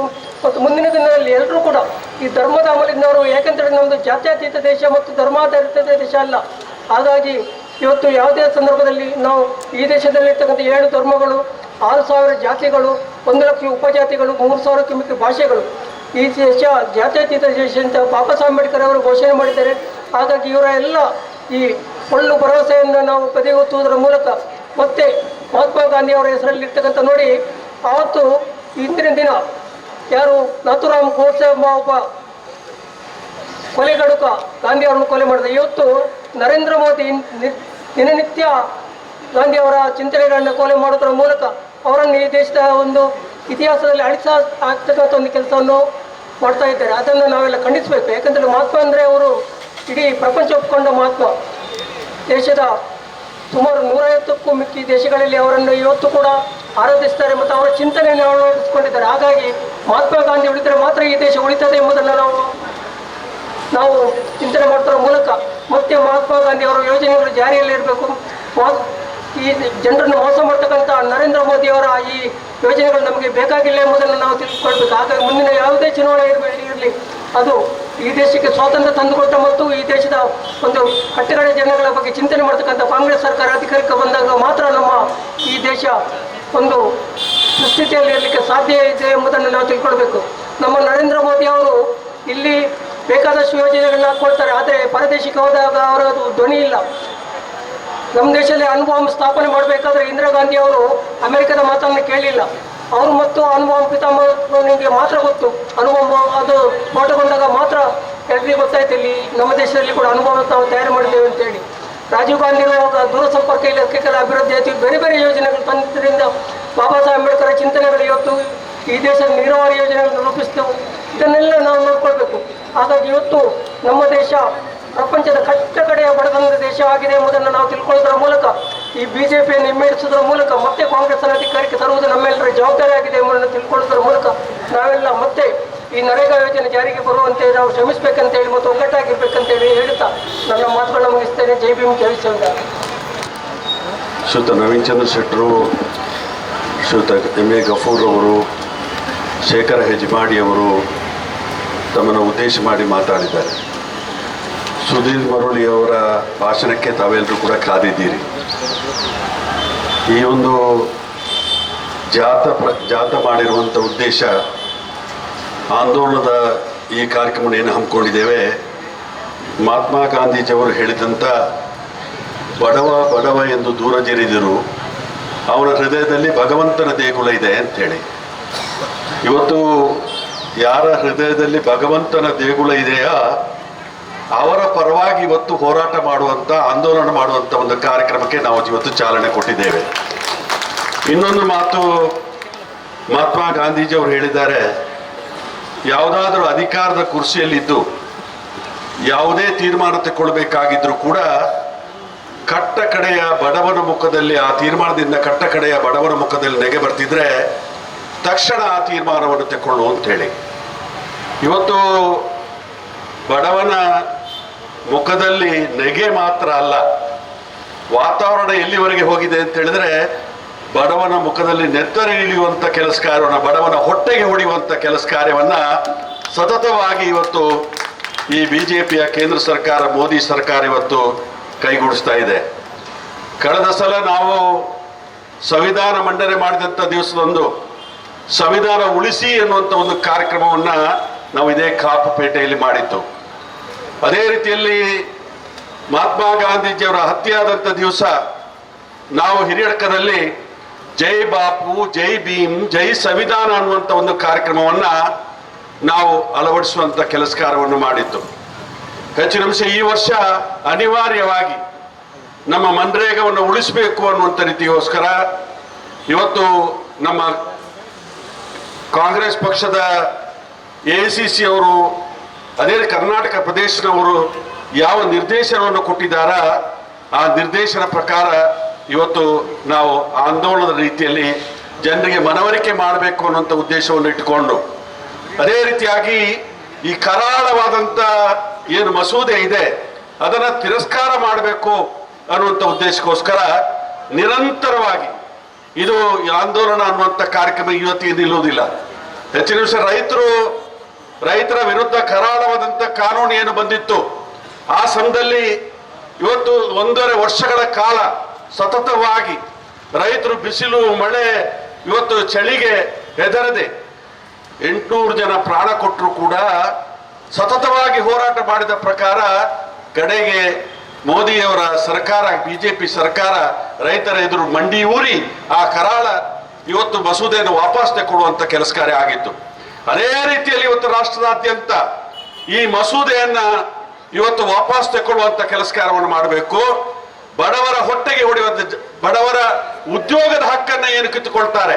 ಹೆಚ್ಚಿನ ನಿಮಿಷ ಕಳೆದ ಸಲ ಕೊರೋನಾ ರೋಗ ಬಂತು, ಏಕಾಏಕಿಯಾಗಿ ಲಾಕ್ಡೌನ್ ಘೋಷಣೆ ಮಾಡಿದ್ರು. ಈ ದೇಶದಲ್ಲಿ 11 ಕೋಟಿ 12 ಕೋಟಿ ಇವತ್ತು ವಲಸೆ ಕಾರ್ಮಿಕರಿದ್ದಾರೆ ಅಂತೇಳಿ ಪಾಪ ಪ್ರಧಾನಮಂತ್ರಿಯವರಿಗೆ ಗೊತ್ತಿಲ್ಲ. ಏಕಾಏಕಿಯಾಗಿ ಇವತ್ತು ಘೋಷಣೆ ಮಾಡಿದಂತ ಪ್ರತಿಫಲವಾಗಿ ಇವತ್ತು ಕಷ್ಟ ಬಂದಾಗ ಎಲ್ಲರೂ ಊರಿಗೆ ಹೋಗಿ ಸೇರುವಂಥದ್ದು ನಡ್ಕೊಂಡೆ ಇವತ್ತು ಸಾಧಾರಣ ಇವತ್ತು ತಮ್ಮ ಸೊತ್ತುಗಳನ್ನೆಲ್ಲ ಹೊತ್ತುಕೊಂಡು ಮಕ್ಕಳನ್ನ ಹೊತ್ತುಕೊಂಡು 1,000ಕ್ಕಿಂತ ಮಿಕ್ಕಿ ಕಿಲೋಮೀಟರ್ ದೂರ ನಡೆದು ಕೆಲವರು ಪ್ರಾಣ ಕೊಡುವಂತ ಸನ್ನಿವೇಶನ ಆಗಿತ್ತು. ಒಂದು ವೇಳೆ ಈ ದೇಶದ ವಲಸೆ ಕಾರ್ಮಿಕರ ಮೇಲೆ ಅವರಿಗೆ ಯಾವುದೇ ರೀತಿಯ ಸೌಜನ್ಯ ಇರ್ತಿದ್ರೆ 1-2-3 ದಿವಸಗಳ ಕಾಲ ಅವಕಾಶ ಕೊಟ್ಟು ಅವರನ್ನ ಊರಿಗೆ ಸೇರುವಂತ ಅವಕಾಶವನ್ನು ಮಾಡಬಹುದಿತ್ತು. ಈ ರೀತಿಯ ನಿಷ್ಕ್ರಿಯವಾಗಿ ಇವತ್ತು ಪ್ರತಿಯೊಂದು ಕಾರ್ಯಕ್ರಮವನ್ನು ಕೂಡ ಅವರ ಬಿಜೆಪಿಯವರ ಹಿರಿಯರು ಹೇಳಿದಂತ ಎಜೆಂಡಾ ಏನಿದೆ ಆ ಎಜೆಂಡಾದಲ್ಲಿ ಈ ದೇಶದ ಜನಸಂಖ್ಯೆಯನ್ನ 95% ಬಡವರಾಗಿ ಮಾಡಬೇಕು, 5% ಜನರನ್ನ ಶ್ರೀಮಂತರಾಗಿ ಮಾಡಬೇಕು ಅನ್ನುವಂಥ ರೀತಿ ಅವರ ಏನು ಬರ್ಕೊಂಡಿದ್ದಾರೆ ಅವರ ಗ್ರಂಥದಲ್ಲಿ ಅದನ್ನ ಪಾಲನೆ ಮಾಡುವಂತ ಕಾರ್ಯಕ್ರಮ ನಾವು ಕಾಣ್ತಾ ಇದ್ದೀವಿ. ಇಂಥ ದೃಷ್ಟಿಯಲ್ಲಿ ನಮ್ಮ ಸಂವಿಧಾನ ಡಾಕ್ಟರ್ ಬಾಬಾ ಸಾಹೇಬ್ ಅಂಬೇಡ್ಕರ್ ಅವರು ಕೊಟ್ಟಿದ್ದಂಥ ಸಂವಿಧಾನವನ್ನ ಉಳಿಸುವಂಥದ್ದು ಸತತವಾಗಿ ಏನು ಸಂವಿಧಾನದ ಮೇಲೆ ದಾಳಿ ಮಾಡುವಂತ ಕೆಲಸ ಕಾರ್ಯವನ್ನ ಇವತ್ತು ಕೇಂದ್ರ ಸರ್ಕಾರ ಏನು ಮಾಡ್ತಾ ಇದೆ ಅದರ ವಿರುದ್ಧ ನಾವು ಹೋರಾಟ ಮಾಡುವಂತ ಕೆಲಸ ಕಾರ್ಯ ಮಾಡಬೇಕು. ಮಹಾತ್ಮ ಗಾಂಧೀಜಿಯವರು ಈ ರಾಷ್ಟ್ರದ ರಾಷ್ಟ್ರಪಿತ. ನಮ್ಮ ರಾಷ್ಟ್ರಕ್ಕೆ ಮಾತ್ರ ಸೀಮಿತ ಆಗಲಿಲ್ಲ, ವಿದೇಶದಲ್ಲಿ ಅನೇಕ ರಾಷ್ಟ್ರಗಳಲ್ಲಿ ಮಹಾತ್ಮ ಗಾಂಧಿಗಳ ಪ್ರತಿಮೆ ಇದೆ. ಮೋದಿ ಅವರು ವಿದೇಶಕ್ಕೆ ಹೋದಾಗ ಅಲ್ಲಿ ಹೋಗಿ ಅಡ್ಡ ಬೀಳ್ತಾರೆ ಮಹಾತ್ಮ ಗಾಂಧೀಜಿಯವರ ಪ್ರತಿಮೆಗೆ. ಆದ್ರೆ ಅಲ್ಲಿ ಅವರು ಅಡ್ಡ ಬೀಳದಿದ್ರೆ ಅವರಿಗೆ ಯಾವುದೇ ರೀತಿಯ ಗೌರವ ಇರುವುದಿಲ್ಲ. ಆ ದೃಷ್ಟಿಯಲ್ಲಿ ಇಲ್ಲಿ ಮಾತ್ರ ಮಹಾತ್ಮ ಗಾಂಧಿಯಿಂದ ಅವರನ್ನ ಇತಿಹಾಸ ತೆಗೆದು ಹಾಕಬೇಕು. ಮಹಾತ್ಮ ಗಾಂಧಿ ಅವರ ಇವತ್ತು ದೊಡ್ಡ ರೀತಿಯ ಶತ್ರು. ಯಾಕೆ ಶತ್ರು ಅಂತ ಹೇಳಿದ್ರೆ ಮಹಾತ್ಮ ಗಾಂಧಿಗೆ ಇಂಥ ದೊಡ್ಡ ಹಿಂದೂ ಯಾರು ಕೂಡ ಇಲ್ಲ ಈ ದೇಶದಲ್ಲಿ. ರಾಮ ಮಂದಿರದಲ್ಲಿ ಇವತ್ತು ಪ್ರಾರ್ಥನೆ ಮಾಡಿ ಹೊರಗಡೆ ಬರುವಂತ ಸಮಯದಲ್ಲಿ ಇವತ್ತು ಅವರನ್ನ ಇದೇ RSS ನ ನಾಥೂರಾಮ್ ಗೋಡ್ಸೆ ಗುಂಡಿಟ್ಟು ಕೊಲೆ ಮಾಡ್ತಾನೆ. ಹೇ ರಾಮ ಅನ್ನುವಂಥ ಶಾಪವನ್ನ ಇವರಿಗೆ ಕೊಟ್ಟಿದ್ದಾರೆ. ಹೆಚ್ಚಿನ ಅಂಶ ಇವತ್ತು ಏನು VBG ರಾಮ್ಜಿ ಏನು ಉಂಟು ಇದು ಚುನಾವಣೆಗೋಸ್ಕರ ಮಾಡಿರುವಂತ ರಾಮ. ಇದು ಅಯೋಧ್ಯೆಯ ರಾಮ ಅಲ್ಲ, ದಶರಥನ ಮಗನ ರಾಮ ಅಲ್ಲ, ಕೌಶಲ್ಯನ ಮಗ ರಾಮ ಅಲ್ಲ, ಅಥವಾ ಸೀತಾದೇವಿಯ ಗಂಡ ರಾಮ ಅಲ್ಲ. ಇದು ಬರೇ ಚುನಾವಣೆಗೋಸ್ಕರ ಮೋದಿ ಮಾಡಿರುವಂತ ತಂತ್ರಗಾರಿಕೆ, ಮಹಾತ್ಮ ಗಾಂಧಿಯವರ ಹೆಸರನ್ನು ತೆಗೆದು ಹಾಕಿಗೋಸ್ಕರ ಮಾಡಿರುವಂತ ತಂತ್ರಗಾರಿಕೆ. ಇವತ್ತು ಆ ದೃಷ್ಟಿಯಲ್ಲಿ ಇವತ್ತು ನಾವು ಎಚ್ಚೆತ್ತುಕೊಂಡು ಮಹಾತ್ಮ ಗಾಂಧೀಜಿಯವರು ಏನು ಇವತ್ತು ಯಾವ ರೀತಿಯ ಕನಸನ್ನ ಕಂಡಿದ್ರ ಅದಕ್ಕೆ ತದ್ವಿರುದ್ಧವಾದಂತಹ ರೀತಿಯಲ್ಲಿ ಈ ಸರ್ಕಾರ ಏನ್ ನಡೀತಾ ಇದೆ ಅದನ್ನ ಪ್ರತಿಭಟಿಸುವಂಥದ್ದು ನಮ್ಮ ಹಕ್ಕದು, ಮೂಲಭೂತವಾದಂತಹ ಹಕ್ಕು. ಆ ಹಕ್ಕುಗಳನ್ನು ಉಪಯೋಗ ಮಾಡಿಕೊಂಡು ನಾವು ಇವತ್ತು ಹೋರಾಟ ಮಾಡಬೇಕಂತ ಅನಿವಾರ್ಯತೆ ಇದೆ. ನಮ್ಮ ಸರ್ಕಾರ, ಕರ್ನಾಟಕ ರಾಜ್ಯ ಸರ್ಕಾರ, ಮಾನ್ಯ ಮುಖ್ಯಮಂತ್ರಿಗಳು ಸಿದ್ದರಾಮಯ್ಯನವರು, ಅದೇ ರೀತಿಯಾಗಿ ಶ್ರೀಯುತ DK ಶಿವಕುಮಾರ್ ಅವರು, ಎಲ್ಲ ಸಚಿವ ಸಂಪುಟ ಸೇರಿ ಇವತ್ತು ಕರ್ನಾಟಕದಲ್ಲಿ ಇದನ್ನ ಉಳಿಸಬೇಕು ಅನ್ನುವಂಥ ರೀತಿಯಲ್ಲಿ ಮನ್ರೇಗಾವನ್ನ ದೇಶದಲ್ಲಿ ಉಳಿಸಬೇಕು ಅನ್ನುವಂಥ ರೀತಿಗೋಸ್ಕರ ಇವತ್ತು ಘೋಷಣೆಯನ್ನ ಮಾಡ್ತಾ ಇದ್ದಾರೆ. ಮಹಾತ್ಮ ಇನ್ನು ಎಲ್ಲ ಪಂಚಾಯತ್ಗಳು ಕೂಡ 6,000 ಪಂಚಾಯತ್ಗಳು ಕೂಡ ಮಹಾತ್ಮ ಗಾಂಧಿಯವರ ಹೆಸರಲ್ಲೇ ಪ್ರಾರಂಭ ಆಗುವಂತಹ ರೀತಿಯ ಒಂದು ತೀರ್ಮಾನವನ್ನು ಇವತ್ತು ನಮ್ಮ ಸರ್ಕಾರ ತಗೊಳ್ಳಿಕ್ಕಿದೆ. ಅದೇ ರೀತಿಯಾಗಿ ಈ ಕಾರ್ಯಕ್ರಮವನ್ನು ಕೂಡ ಇವತ್ತು ಮನ್ರೇಗಾವನ್ನು ಉಳಿಸಬೇಕು ಅನ್ನುವಂಥ ಆಂದೋಲನದಲ್ಲಿ ಇವತ್ತು ಭಾಗಿಯಾಗಿದ್ದಾರೆ. ಇವಾಗಲೇ ಸೆಷನ್ ನಡೀತಾ ಇದೆ. ಇವತ್ತು ಆ ಸೆಷನ್ ನಲ್ಲಿ ವಿಶೇಷವಾಗಿ ಚರ್ಚೆ ಮಾಡಿ ಇವತ್ತು ಕರ್ನಾಟಕ ವಿಧಾನಮಂಡಲದಲ್ಲಿ ಕೂಡ ತೀರ್ಮಾನವನ್ನು ತಗೊಳ್ಳಿಕ್ಕಿದ್ದಾರೆ. ಅದೇ ರೀತಿಯಾಗಿ ಇವರಿಗೆ ಯಾಕೆ ಬಡವರ ಬಗ್ಗೆ ಇಷ್ಟು ಕೋಪ ಅಂತ ಗೊತ್ತಿಲ್ಲ. ಇವತ್ತು ನಾವು ಗ್ಯಾರಂಟಿ ಕೊಡ್ತೇವೆ, 85-90% ಜನರಿಗೆ ಹೆಣ್ಣು ಮಕ್ಕಳಿಗೆ ಆ ಗ್ಯಾರಂಟಿ ಸ್ಕೀಮ್ ಸಿಗ್ತದೆ. ಸಾಧಾರಣ 54,000 ರೂಪಾಯಿ ಹೆಣ್ಣು ಮಕ್ಕಳ ಖಾತೆಗೆ ಬಂದಾಯ್ತು. ಆ ಗ್ಯಾರಂಟಿಯನ್ನು ತೆಗಿಬೇಕು. ಗ್ಯಾರಂಟಿ ಬಿಟ್ಟಿ ಗ್ಯಾರಂಟಿ, ಈ ಗ್ಯಾರಂಟಿ ಪ್ರಯೋಜನ ಇಲ್ಲ ಅನ್ನುವಂಥ ರೀತಿಯಲ್ಲಿ ಇವತ್ತು ಯಾರು ಮಹಿಳೆಯರ ಹಕ್ಕನ್ನು ಕಸಿದುಕೊಳ್ಳುವಂತ ಕೆಲಸ ಕಾರ್ಯಕ್ಕೋಸ್ಕರ ಈ ಬಿಜೆಪಿಯವರು ತೊಡಗಿದ್ದಾರೆ. ಆ ದೃಷ್ಟಿಯಲ್ಲಿ ನಾವೆಲ್ಲರೂ ಕೂಡ ಎಚ್ಚೆತ್ತುಕೊಂಡು ಇವತ್ತು ಅದರ ಬಗ್ಗೆ ಹೋರಾಟ ಮಾಡೋಣ. 100ಕ್ಕೆ 100 ಪಾಲು ಕೂಡ ನಾವು ಜಯಗಳಿಸ್ತೇವೆ. ಮನ್ರೇಗಾ ಕಾರ್ಯಕ್ರಮ ಶಾಶ್ವತವಾಗಿ ಉಳಿಯುವಂತ ರೀತಿಯಲ್ಲಿ ರಾಷ್ಟ್ರದಲ್ಲಿ ಒಂದು ವೇಳೆ ಮನ್ರೇಗಾ ಕಾರ್ಯಕ್ರಮ ಕಿತ್ತು ಹಾಕುವಂತ ತೀರ್ಮಾನ ತೆಗೆದುಕೊಂಡ್ರೆ ಮೋದಿ ಸರ್ಕಾರ ಸುಟ್ಟು ಹೋಗುವಂತ ಅವಕಾಶ ಕಾಣ್ತದೆ ಈ ದೇಶದಲ್ಲಿ. 100ಕ್ಕೆ 100 ಪಾಲು ಕೂಡ ಅಂತ ಹೇಳಿಕೊಂಡು ಈ ಕಾರ್ಯಕ್ರಮದಲ್ಲಿ ಭಾಗವಹಿಸಿದಂತ ಎಲ್ಲ ನಮ್ಮ ಪಕ್ಷದ ಎಲ್ಲ ಪಂಚಾಯತ್ಗಳಲ್ಲಿ ಕೂಡ ಜನಜಾಗೃತಿ ಇರುವಂತ ಕೆಲಸ ಕಾರ್ಯ ಮಾಡಿದ್ದೇವೆ. ಅದೇ ರೀತಿಯಲ್ಲಿ ಈ ಕಾರ್ಯಕ್ರಮ ಕೂಡ ತಾವೆಲ್ಲರೂ ಆಗಮಿಸಿ ಚಂದ ಕಾಣಿಸಿಕೊಟ್ಟಿದ್ದೀರಿ. ತಮಗೆಲ್ಲರಿಗೂ ಕೂಡ ನನ್ನ ಹೃತ್ಪೂರ್ವಕವಾದಂತಹ ಅಭಿನಂದನೆಗಳು ಸಲ್ಲಿಕೆ ಮಾಡಿಕೊಂಡು, ಬಡವರ ಪರವಾಗಿರೋಣ, ಜನಸಾಮಾನ್ಯರ ಪರವಾಗಿರೋಣ, ಶ್ರೀಮಂತರ ಅಥವಾ ಬಂಡವಾಳಶಾಹಿಗಳ ಇದು ನಮಗೆ ಬೇಕಾಗಿಲ್ಲ. ಇವತ್ತು ಪಂಚಾಯತ್ನ ಹಕ್ಕನ್ನು ಕಿತ್ತುಕೊಂಡಂತ ಈ ಮಸೂದೆಯನ್ನ, ಅದೇ ರೀತಿಯಾಗಿ ಬಡವರ ಉದ್ಯೋಗದ ಹಕ್ಕನ್ನ ಕಿತ್ತುಕೊಂಡಂತ ಈ ಮಸೂದೆಯನ್ನ, ಮಹಾತ್ಮ ಗಾಂಧೀಜಿಯವರ ಹೆಸರನ್ನು ಅಳಿಸ್ಲಿಕ್ಕೆ ಮಾಡಿರುವಂತ ಈ ಮಸೂದೆಯನ್ನ 100ಕ್ಕೆ 100 ಪಾಲು ಕೂಡ ಧಿಕ್ಕರಿಸಿ ಪ್ರತಿಭಟಿಸಿ ನಾವು ಅದನ್ನ ಇವತ್ತು ನಮಗೆ ಜಯ ಕಳಿಸಿಕೊಡುವಂತ ಕೆಲಸ ಕಾರ್ಯಕ್ಕೆ ಚಾಲನೆ ಕೊಡೋಣ ಅಂತ ಹೇಳ್ತಾ ಮಾತ್ರ ಕೈ ಮುಗಿದು ಪ್ರಾರ್ಥನೆ ಮಾಡಿಕೊಂಡು ನಮಗೆ ಶುಭ ಕೋರಿ ನಾನು ಮಾತನಾಡಿಸ್ತೀನಿ. ಜೈ ಹಿಂದ್. ನಾವು ಈ ದೇಶದಲ್ಲಿ ಮಾತನಾಡ್ತಿರುವಾಗ ಗಾಂಧಿಯನ್ನು ಕೊಂದವರು ಯಾರು ಅನ್ನೋ ಪ್ರಶ್ನೆ ಬಂದಾಗ ನಾವು ಅದನ್ನು ಭಾರತೀಯ ಜನತಾ ಪಕ್ಷದ ಪೂರ್ವಾಶ್ರಮವಾದ ಜನಸಂಘ ಮತ್ತು ಅವರ ಅಪ್ಪಂದಿರಾದಂಥ RSSಗೆ ನಾವು ಬೊಟ್ಟು ಮಾಡಿ ತೋರಿಸ್ತಾ ಇದ್ವಿ. ಆದರೆ ಈಗ ಮತ್ತೆ ಮತ್ತೆ ನಮಗೆ ಸ್ಪಷ್ಟ ಆಗ್ತಿದೆ, ಗಾಂಧಿ ಸತ್ತ ಮೇಲೂ ಸಹ ಅವರ ಮೇಲಿನ ದ್ವೇಷ ಇವರಿಗೆ ಕಡಿಮೆ ಆಗಲಿಲ್ಲ. ಅದಕ್ಕೆ ಲೇಟೆಸ್ಟ್ ಉದಾಹರಣೆ ಏನು ಅಂತಂದ್ರೆ, ಮಹಾತ್ಮ ಗಾಂಧಿ ರಾಷ್ಟ್ರೀಯ ಉದ್ಯೋಗ ಖಾತ್ರಿ ಯೋಜನೆಯನ್ನ ತಿದ್ದುಪಡಿ ಮಾಡಿದ್ದಲ್ಲ, ದೇ ಎಂಟೈರ್ಲಿ ರಿಪೀಲ್ಡ್ ಇಟ್. ಅದಿಷ್ಟು ಕಾಯ್ದೆಯನ್ನ ಸಂಪೂರ್ಣ ತೆಗೆದುಹಾಕಿ ಹೊಸ ಕಾಯ್ದೆಯನ್ನ ಜಾರಿಗೆ ತಂದಿದ್ದಾರೆ. ಆ ಹೊಸ ಕಾಯ್ದೆಯ ಹೆಸರು ನಮ್ಮ ಬ್ಲಾಕ್ ಅಧ್ಯಕ್ಷರು ಹೇಳಿದಾಗೆ ಸಾಮಾನ್ಯದ ಹಳ್ಳಿಯವರು ಯಾರು ಹೇಳುವಾಗಿಲ್ಲ, ಕಾಪುನವ್ರು ಯಾರು ಹೇಳುವಂಗಿಲ್ಲ, ನಮ್ಮ ಕೊಪ್ಪದವರು ಹೇಳುವಂಗಿಲ್ಲ. ವಿಕಸಿತ ಭಾರತ್ ಗ್ಯಾರಂಟಿ ಫಾರ್ ರೋಜ್ಗಾರ್ ಅಜೈವಿಕ ಮಿಷನ್ ಬ್ರಾಕೆಟ್ ಅಲ್ಲಿ ಗ್ರಾಮೀಣ್, ಅದರದ್ದು ಬ್ರಾಕೆಟ್ ಅಲ್ಲಿ VG ರಾಮ್ಜಿ ಅಂತ. ನಾನು ಕಾಯ್ದೆಯನ್ನ ಇಲ್ಲಿ ಗೆಜೆಟ್ ಕಾಪಿಯನ್ನು ತಗೊಂಡಿದ್ದೇನೆ, ಆಕ್ಟ್ ಬುಕ್ ಇನ್ನು ಬರಲಿಲ್ಲ. ಆ ಕಾಯ್ದೆ ಇಲ್ಲಿದೆ. ಅದನ್ನು ನಮ್ಮ ನಾಯಕರಾದ ವಿನಯ್ ಕುಮಾರ್ ಸೊರಕೆ ಅವರು ಹೇಳಿದಾಗೆ, ಇದು ರಾಮ್ಜಿ ವರ್ಸಸ್ ಗಾಂಧೀಜಿ ಎನ್ನುವ ರೀತಿಯ ಚರ್ಚೆ ಈ ದೇಶದಲ್ಲಿ ನಡಿಬೇಕು ಅನ್ನೋದು ಬಿಜೆಪಿಯವರು ಹುನ್ನಾರ. ಆದ್ರೆ ಇಲ್ಲಿ ನೆನಪಿರಿ, ಇದು ಇವರು ತಂದಿರ್ತಕ್ಕಂಥ ಕಾಯ್ದೆ, ಇದು ಇವರು ಬ್ರಾಕೆಟ್ ಅಲ್ಲಿ ಹಾಕಿದ್ದಾರೆ, the Viksit Bharat guarantee for Rozgar and ಅಜೈವಿಕ ಮಿಷನ್ ಬ್ರಾಕೆಟ್ ಅಲ್ಲಿ ಗ್ರಾಮೀಣ್, ಅದಾದ್ಮೇಲೆ VB, ಆಮೇಲೆ G ರಾಮ್ ಜಿ, ಸ್ಪೆಲ್ಲಿಂಗ್ ಚೂರು ಜೋಡಿಸಿ ಓದಿದ್ರೆ VB ಗ್ರಾಮ್ಜಿ. ಏನ್ ಹೇಳಿ?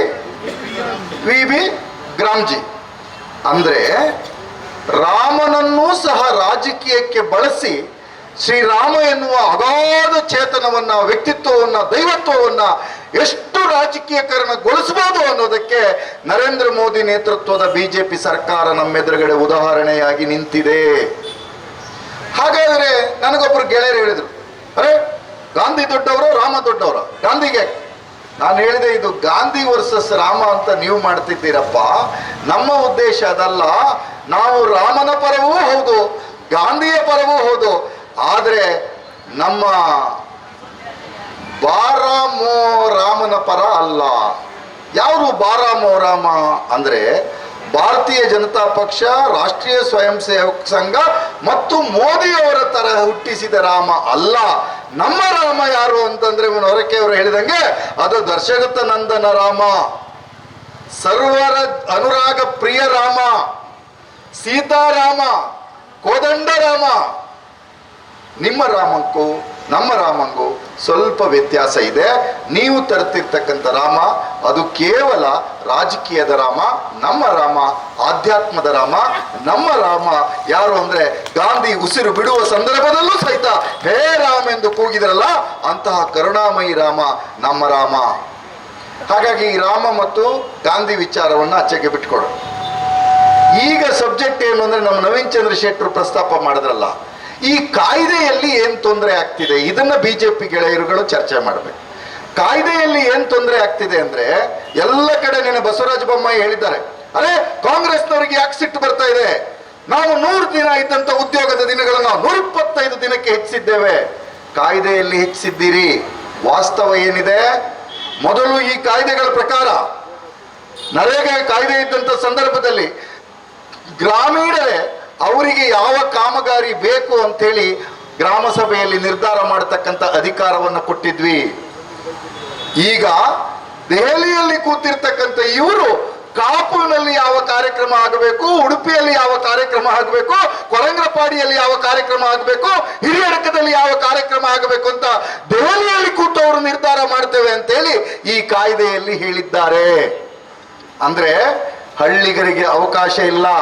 ಅರ್ಥಾತ್ ಸಂವಿಧಾನಕ್ಕೆ 73 ಮತ್ತು 74ನೇ ತಿದ್ದುಪಡಿಯನ್ನು ತಂದು ಈ ದೇಶದಲ್ಲಿ 3 ಹಂತಗಳ ಅಧಿಕಾರ ವಿಕೇಂದ್ರೀಕರಣವನ್ನು ಏನು ಮಾಡಿದ್ವಿ, ಆ ಅಧಿಕಾರ ವಿಕೇಂದ್ರೀಕರಣಕ್ಕೆ ಪೆಟ್ಟು ಕೊಡ್ತಕ್ಕಂಥ ಉದ್ದೇಶ ದೆಹಲಿಯಲ್ಲಿಯೇ ಒಂದು ಸರ್ಕಾರವನ್ನು ಸ್ಥಾಪಿಸಿ ಇಡುವ ಒಂದು ಅಹಂಕಾರದ ವ್ಯವಸ್ಥೆ ಈ ಕಾಯ್ದೆಯಲ್ಲಿ ಇದೆ. ಇನ್ನೇನಪ್ಪ ವ್ಯವಸ್ಥೆ ಇದರಲ್ಲಿ ಅಂತಂದ್ರೆ ಅವರು ಇದರಲ್ಲಿ ಹೇಳ್ತಾ ಇದ್ದಾರೆ, ಅದೇನು ಮೊದಲಿದ್ದಂತ ಕಾಯ್ದೆಯಲ್ಲಿ ಪ್ರಕಾರ ಉದ್ಯೋಗ ನಮ್ಮ ನಿಮ್ಮ ಹಕ್ಕು. ಜಾಬ್ ಕಾರ್ಡ್ಗೆ ಅಪ್ಲಿಕೇಶನ್ ಕೊಟ್ಟ ನಂತರ ಜಾಬ್ ಕಾರ್ಡ್ ಅನ್ನ 15 ದಿವಸದಲ್ಲಿ ಅಪ್ರೂವಲ್ ಮಾಡಬೇಕು, ಜಾಬ್ ಕಾರ್ಡ್ ಅನ್ನ ಕೊಡಬೇಕು. ಆ ಜಾಬ್ ಕಾರ್ಡ್ ಅನ್ನ ಕೊಟ್ಟ ನಂತರ 10 ಜನರ ತಂಡ ಹೋಗಿ ಇಂತಹ ಊರಿಗೆ ಅವಶ್ಯಕತೆ ಇರತಕ್ಕಂಥ ಕಾಮಗಾರಿಯನ್ನ ಮಾಡ್ತೇವೆ ಅಂತೇಳಿ ಅರ್ಜಿಯನ್ನ ಕೊಟ್ರೆ ಕಾಮಗಾರಿಯನ್ನ ಮಾಡ್ಲಿಕ್ಕೆ ಮಂಜೂರು ಮಾಡಿ ಕೊಡಬೇಕು. ಮಂಜೂರಿ ಮಾಡಿ ಕೊಡದೇ ಇದ್ರೆ ಅವರಿಗೆ ನಿರುದ್ಯೋಗ ಭತ್ಯೆಯನ್ನ ಕೊಡಬೇಕು. ಇದು ಮೊದಲಿದ್ದಂತ ಕಾಯ್ದೆ. ಈಗಿನ ಕಾಯ್ದೆ ಆಚಾರ್ಯರು ಏನ್ ಮಾಡಿದ್ದಾರೆ ಅಂತಂದ್ರೆ, ಈಗಿನ ಕಾಯ್ದೆಯ ಪ್ರಕಾರ ಅವರು ಕೇಂದ್ರದಲ್ಲಿ ಕುಳಿತು ನಿರ್ಧಾರ ಮಾಡ್ತಾರೆ. ಮಾತ್ರ ಅಲ್ಲ, ಇಂತಹ ಕೆಲಸವನ್ನ ಮಾಡಬೇಕೋ ಬೇಡವೋ ಅನ್ನುವಂಥದ್ದು ಅವರು ನಿರ್ಧಾರ ಮಾಡ್ತಾರೆ ಹೊರತು ಗ್ರಾಮ ನಿರ್ಧಾರ ಮಾಡೋಂಗಿಲ್ಲ. ಮತ್ತು ಯಾವುದು ಉದ್ಯೋಗ ಹಕ್ಕು ಅನ್ನೋದನ್ನ ನಮ್ಮ ಮನರೇಗಾ ಕಾಯ್ದೆಯಲ್ಲಿ ಕೊಟ್ಟಿದ್ದೇವೆ. ಈಗ ಹೇಳ್ತಿದ್ದಾರೆ ಉದ್ಯೋಗ ನಿಮ್ಮ ಹಕ್ಕಲ್ಲ, ಉದ್ಯೋಗ ನಾವು ಕೊಟ್ರೆ ಉಂಟು, ಕೊಡದಿದ್ರೆ ಇಲ್ಲ, ಉದ್ಯೋಗ ನಿಮ್ಮ ಹಕ್ಕಲ್ಲ, ಜನರದ್ದು ಭಿಕ್ಷೆ ಅನ್ನುವ ರೀತಿಯಲ್ಲಿ ಮಾತಾಡಿರ್ತಕ್ಕಂಥದ್ದು ಬಿಜೆಪಿಗರ ಹೊಸ ಕಾಯ್ದೆ. ಇದಾದ ಮೇಲೆ ನೆನ್ಪಿಟ್ಕೋಬೇಕು, ಮನಮೋಹನ್ ಸಿಂಗ್ ಅವರ ಫೋಟೋವನ್ನು ಹಾಕಿ ಬ್ಯಾನರ್ ಅನ್ನು ಹಾಕಿದ್ದಾರೆ. ನಮ್ಮ ಪ್ರಧಾನಮಂತ್ರಿ ಅನ್ನೋ ಕಾರಣಕ್ಕಾಗಿ ಹಾಗಿಲ್ಲ.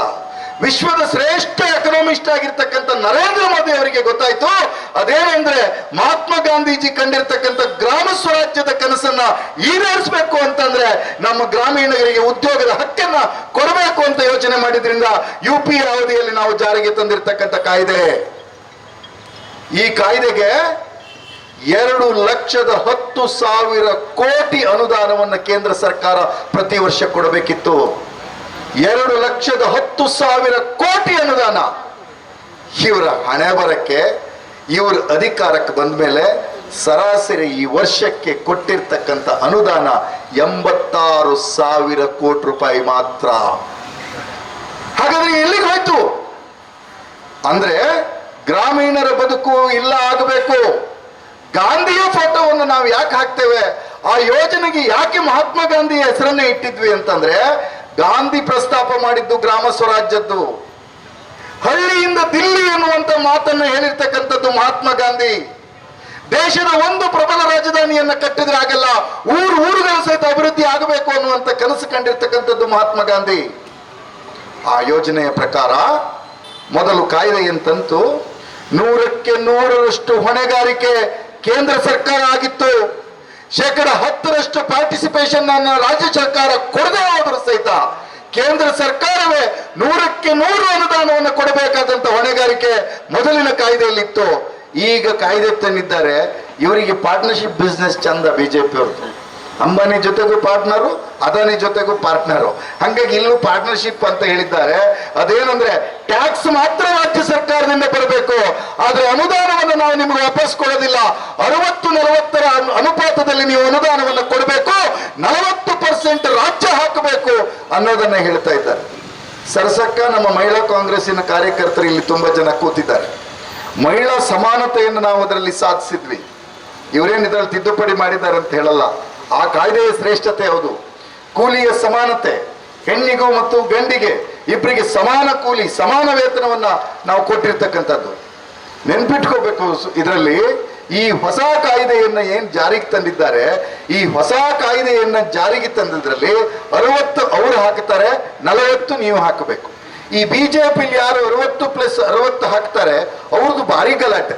ಅವ್ರದ್ದು ಎಂತ ಗಲಾಟೆ ಅಂದ್ರೆ, ನಿನ್ನೆ ಈ ಬ್ಯಾನರ್ ಡಿಸೈನ್ ಮಾಡೋರು ಅಕ್ಕ ಅದೇನೋ ಬೈ ಮಿಸ್ಟೇಕ್ ಫೆಬ್ರವರಿ 30 ಅಂತ ಹಾಕಿದ್ರು. ನನಗೆ ಬೀದರಿಂದ ಹಿಡಿದು ಕೊಳ್ಳೇಗಾಲದವರಿಗೆ ಮೆಸೇಜ್ ಹಾಕೋದು. ಯಾಕೆ ಕೇಳಿದ್ರೆ, ಅಣ್ಣ ಬಿಜೆಪಿ MLA ಅದನ್ನೇ ಹಾಕಿದ್ದಾರೆ ಅಂತ. ನಾನು ಹೇಳಿದೆ, ಮೋಸ್ಟ್ಲಿ ಕಾಪುವಿನ ಕಾಂಗ್ರೆಸ್ನವರಿಗೆ ಜನವರಿ 30 ಎಂದು ನೋಂದಾಯಿಸಲಿಕ್ಕೆ ಬರೀಲಿಕ್ಕೆ ಬೇಸರ ಆಗಿರಬೇಕು. ಕಾರಣ ಜನವರಿ 30ಕ್ಕೆ RSS ನವರು ಗಾಂಧಿಯನ್ನ ಕೊಂದ ದಿನ, ಆದ್ರಿಂದ ಫೆಬ್ರವರಿ 30 ಇರಲಿ ಅಂತ ಹಾಕಿರಬೇಕು ಅಂತ ಹೇಳಿ, ಆದರೂ ಸಹಿತ ನಮ್ಮ ಕಾರ್ಯಕ್ರಮ ಯಶಸ್ವಿಯಾಗಲಿ ಅಂತ ಹೇಳಿ ಬಿಜೆಪಿಯ ಸುರೇಶ್ ಕುಮಾರ್ ಅವರು, ಅಶೋಕ್ ಅವರು ಟ್ವೀಟು ಮತ್ತು ಫೇಸ್ಬುಕ್ನಲ್ಲಿ ಹಾಕಿದ್ದೀರಲ್ಲ, ನಿಮಗೆಲ್ಲ ಹೃತ್ಪೂರ್ವಕವಾದ ಧನ್ಯವಾದಗಳನ್ನು ಸಲ್ಲಿಸ್ತೇನೆ. ಇವತ್ತು ನಮ್ಮ ಕಾರ್ಯಕ್ರಮ ಯಶಸ್ವಿ ಆಗಬೇಕು ಅಂತ ನಿಮ್ಮ ಭಾವನೆ ಇದ್ದಿದ್ದಕ್ಕೆ. ಅದಾದ ಮೇಲೆ ನೆನ್ನೆ ದಿನ ಈ ರಾಜ್ಯದ ಎಲ್ಲ ಪ್ರಮುಖ ಪತ್ರಿಕೆಗಳಲ್ಲಿ ಒಂದು ಅಡ್ವರ್ಟೈಸ್ ಬಂದಿದೆ. ಎಲ್ಲ ಪ್ರಮುಖ ಪತ್ರಿಕೆಗಳಲ್ಲಿ ನಾನು ಬೆಳಿಗ್ಗೆ ಎದ್ದು ಕೂಡಲೇ ಹೊಸದಿಗಂತ ಓದೋದು. ಹೊಸದಿಗಂತ ಓದು ವರದಿಗಾರರಿದ್ರೆ ನೀವು ತಪ್ಪು ತಿಳಿಬೇಡಿ ಯಾರಾದ್ರೂ. ಆದ್ರೆ ಹೊಸದಿಗಂತ ಬೆಳಿಗ್ಗೆ ಎದ್ದು ಕೂಡಲೇ ಓದು. ಯಾಕೆಂದ್ರೆ ಅದು RSS ಮತ್ತು ಬಿಜೆಪಿಯವರ ಪತ್ರಿಕೆ. ಅವರು ಪಾಪ ವರದಿಗಾರ ಯಾರು ಇದ್ರೆ ತಪ್ಪು ತಿಳಿಬೇಡಿ, ದಯವಿಟ್ಟು ಕ್ಷಮಿಸ್ಬೇಕು ನಾನು. ಆದರೆ ನನಗೆ ಖುಷಿಯಾಗಿದ್ದೇನು ಅಂದ್ರೆ, ಹೊಸದಿಗಂತದವರು ಸಹಿತ ಕರ್ನಾಟಕ ಸರ್ಕಾರ ಕೊಟ್ಟಿರ್ತಕ್ಕಂಥ ಅಡ್ವರ್ಟೈಸ್ ಅನ್ನ ಅವರ ಪತ್ರಿಕೆಯ ಮುಖಪುಟದಲ್ಲಿ ಪ್ರಿಂಟ್ ಮಾಡಿದ್ದಾರೆ. ಮುಖಪುಟದಲ್ಲಿ ಪ್ರಿಂಟ್ ಮಾಡಿದ್ದಾರೆ ಹೊಸದಿಗಂತ ಪೇಪರ್ನವರು. ಎಂತ ಒಂದು ಸಜ್ಜನಿಕೆ ನೋಡಿ. ಬರೀ ಅಡ್ವರ್ಟೈಸ್ಮೆಂಟ್ಗೆ ದುಡ್ಡು ಬರ್ತದೆ ಅನ್ನೋ ಕಾರಣಕ್ಕಾಗಿ ಪ್ರಿಂಟ್ ಮಾಡಿದ್ದಲ್ಲ ಅದು. ನಮ್ಮ ಜನಕ್ಕೆ ಸತ್ಯ ಗೊತ್ತಾಗಬೇಕು ಅಂತೇಳಿ ಹೊಸದಿಗಂತವರು ಪ್ರಿಂಟ್ ಮಾಡಿದ್ದಾರೆ. ಯಾಕಂದ್ರೆ ಇಲ್ಲೊಂದು ಸರ್ಕಾರನ ಒಪ್ತಿರ್ಲಿಲ್ಲ, ಅವ್ರು ಬಿಜೆಪಿಯವರಿಗೆ ಬರೀ ಬೇಜಾರಾಗ್ತದೆ. ಹಾಗಾಗಿ ನಮ್ಮ ರಾಜ್ಯದ ಪ್ರಮುಖ ಪತ್ರಿಕೆಗಳು ಪ್ರಜಾವಾಣಿ, ವಿಜಯವಾಣಿ, ಉದಯ ಕರ್ನಾಟಕ, ಉದಯಕಾಲ, ಹೊಸದಿಗಂತ, ಕನ್ನಡಪ್ರಭ ಎಲ್ಲದರಲ್ಲೂ ಮುಖಪುಟದ ಅಡ್ವರ್ಟೈಸ್ಮೆಂಟು. ಆ ಎಲ್ಲ ಪತ್ರಿಕೆಗಳ ಮುಖಪುಟದ ಅಡ್ವರ್ಟೈಸ್ಗಿಂತ ನನಗೆ ಭಾರಿ ಖುಷಿಯಾಗಿದ್ದು ಹೊಸದಿಗಂತದಲ್ಲಿ ಬಂದ ಅಡ್ವರ್ಟೈಸ್ಮೆಂಟು. ಈ ಹೊಸದಿಗಂತದ ಅಡ್ವರ್ಟೈಸ್ಮೆಂಟು ಇಡೀ ಕಾಯ್ದೆಯನ್ನ ನಾವು ಯಾಕೆ ವಿರೋಧ ಮಾಡ್ತಾ ಇದ್ದೇವೆ ಅನ್ನುವಂಥದ್ದನ್ನು ಭಾರಿ ಚೆನ್ನಾಗಿ ಹೇಳಿದ್ದಾರೆ. ಹಾಗಾಗಿ ಹೊಸದಿಗಂತದ ಏನು ಸಂಪಾದಕ ಮಂಡಳಿ ಇದ್ದಾರೆ, ಅವರ ವಿಚಾರ ಸಿದ್ಧಾಂತ ಏನೇ ಇರಲಿ, ಇದು ಈ ಅಡ್ವರ್ಟೈಸ್ ಅನ್ನು ಮುಖಪುಟದಲ್ಲೇ ಪ್ರಿಂಟ್ ಮಾಡಬೇಕು ಅಂತ ಅನ್ನಿಸಿ ಮುಖಪುಟದಲ್ಲಿ ಪ್ರಿಂಟ್ ಮಾಡಿದ್ದಾರಲ್ಲ, ಅವರನ್ನು ನಾನು ಅಭಿನಂದಿಸಬೇಕು. ಯಾಕಂದ್ರೆ ಪ್ರಜಾವಾಣಿಯವರು ಮುಖಪುಟದಲ್ಲಿ ಪ್ರಿಂಟ್ ಮಾಡಲಿಲ್ಲ.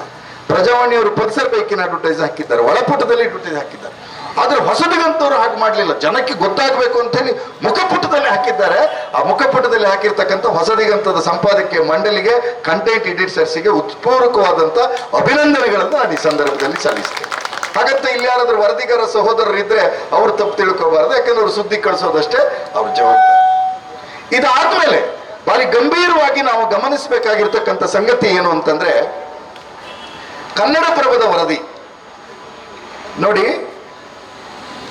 ಈ ದೇಶದಲ್ಲಿ ಇವರ ಆಡಳಿತಕ್ಕೆ ಬಂದ ಮೇಲೆ 100 ದಿನದ ಉದ್ಯೋಗ ಏನು ಸಿಕ್ಕಬೇಕಾಗಿತ್ತೋ ಆ 100 ದಿನದ ಉದ್ಯೋಗದ ಬದಲಿಗೆ 8% ಕುಟುಂಬಗಳಿಗೆ ಅಥವಾ ಜಾಬ್ ಕಾರ್ಡ್ ಹೋಲ್ಡರ್ಸ್ಗೆ ಮಾತ್ರ ಉದ್ಯೋಗವನ್ನು ಕೊಡ್ತಕ್ಕಂಥ ಪರಿಸ್ಥಿತಿ ಈ ದೇಶದಲ್ಲಿ ಬಿಜೆಪಿಯವರು ಅಧಿಕಾರಕ್ಕೆ ಬಂದ ಮೇಲೆ ನಡೆದಿದೆ ಅನ್ನುವಂಥದ್ದನ್ನ ಬಿಜೆಪಿ ಸರ್ಕಾರವೇ ಕೊಟ್ಟಿರ್ತಕ್ಕಂಥ ಅಂಕಿಅಂಶಗಳನ್ನು ಉಲ್ಲೇಖಿಸಿ ಕನ್ನಡಪ್ರಭ ಈ ರಾಜ್ಯದ ಪತ್ರಿಕೆ ವರದಿಯನ್ನು ಮಾಡಿದೆ. ಅದಾದ ಮೇಲೆ ಭಾರಿ ಪ್ರಮುಖವಾದ ಸಂಗತಿ ಇದೆ. ಮೊದಲಿದ್ದಂಥ ಕಾಯ್ದೆಯಲ್ಲಿ ನಮ್ಮ ಯೂತ್ ಕಾಂಗ್ರೆಸ್ನವರು ಅರ್ಥ ಮಾಡ್ಕೋಬೇಕಿದ್ದು, ಇಂಟೆಕ್ನವರು ಅರ್ಥ ಮಾಡ್ಕೋಬೇಕು. ಮೊದಲಿದ್ದ ಕಾಯ್ದೆಯಲ್ಲಿ ಪ್ರತಿ ಉದ್ಯೋಗವನ್ನು ಕೊಡಬೇಕು. ಈಗ ಹಂಗಲ್ಲ ಅಂತೆ.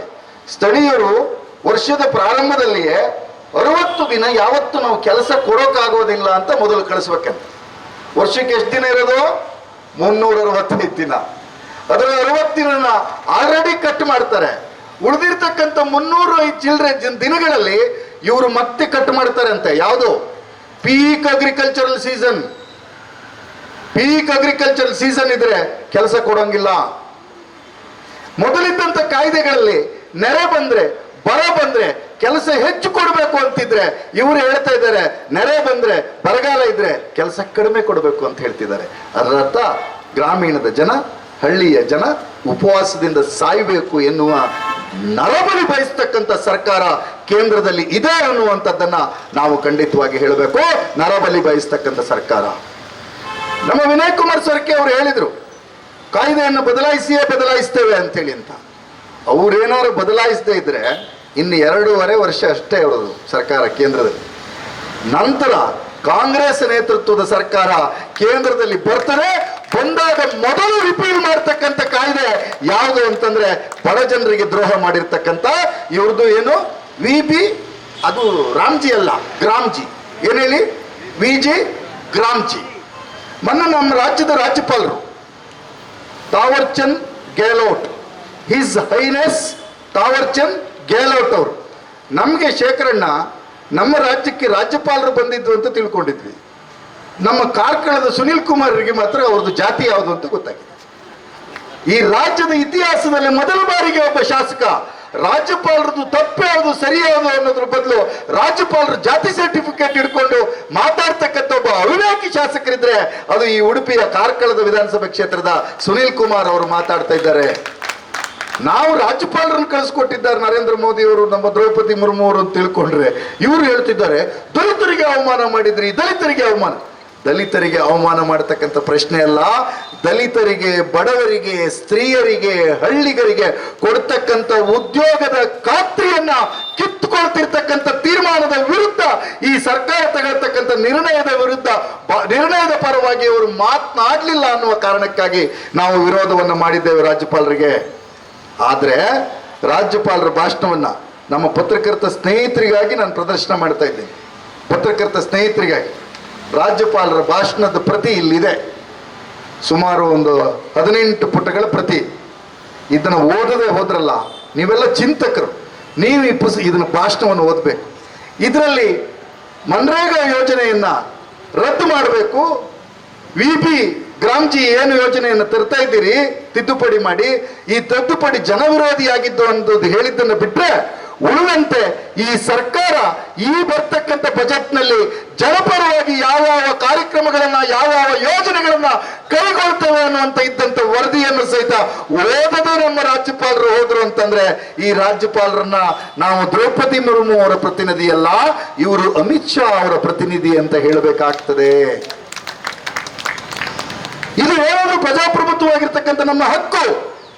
ಆದರೆ ಅವರು ನಮಗೆ ಮಾನನೀಯ ರಾಜ್ಯಪಾಲರಾದ್ರೆ, ಹಿಸ್ ಹೈನೆಸ್ ಗವರ್ನರ್ ಆದ್ರೆ, ನಮ್ಮ ಕಾರ್ಕಳದವರಿಗೆ ಮಾತ್ರ ಇವರು ದಲಿತ ರಾಜ್ಯಪಾಲರು.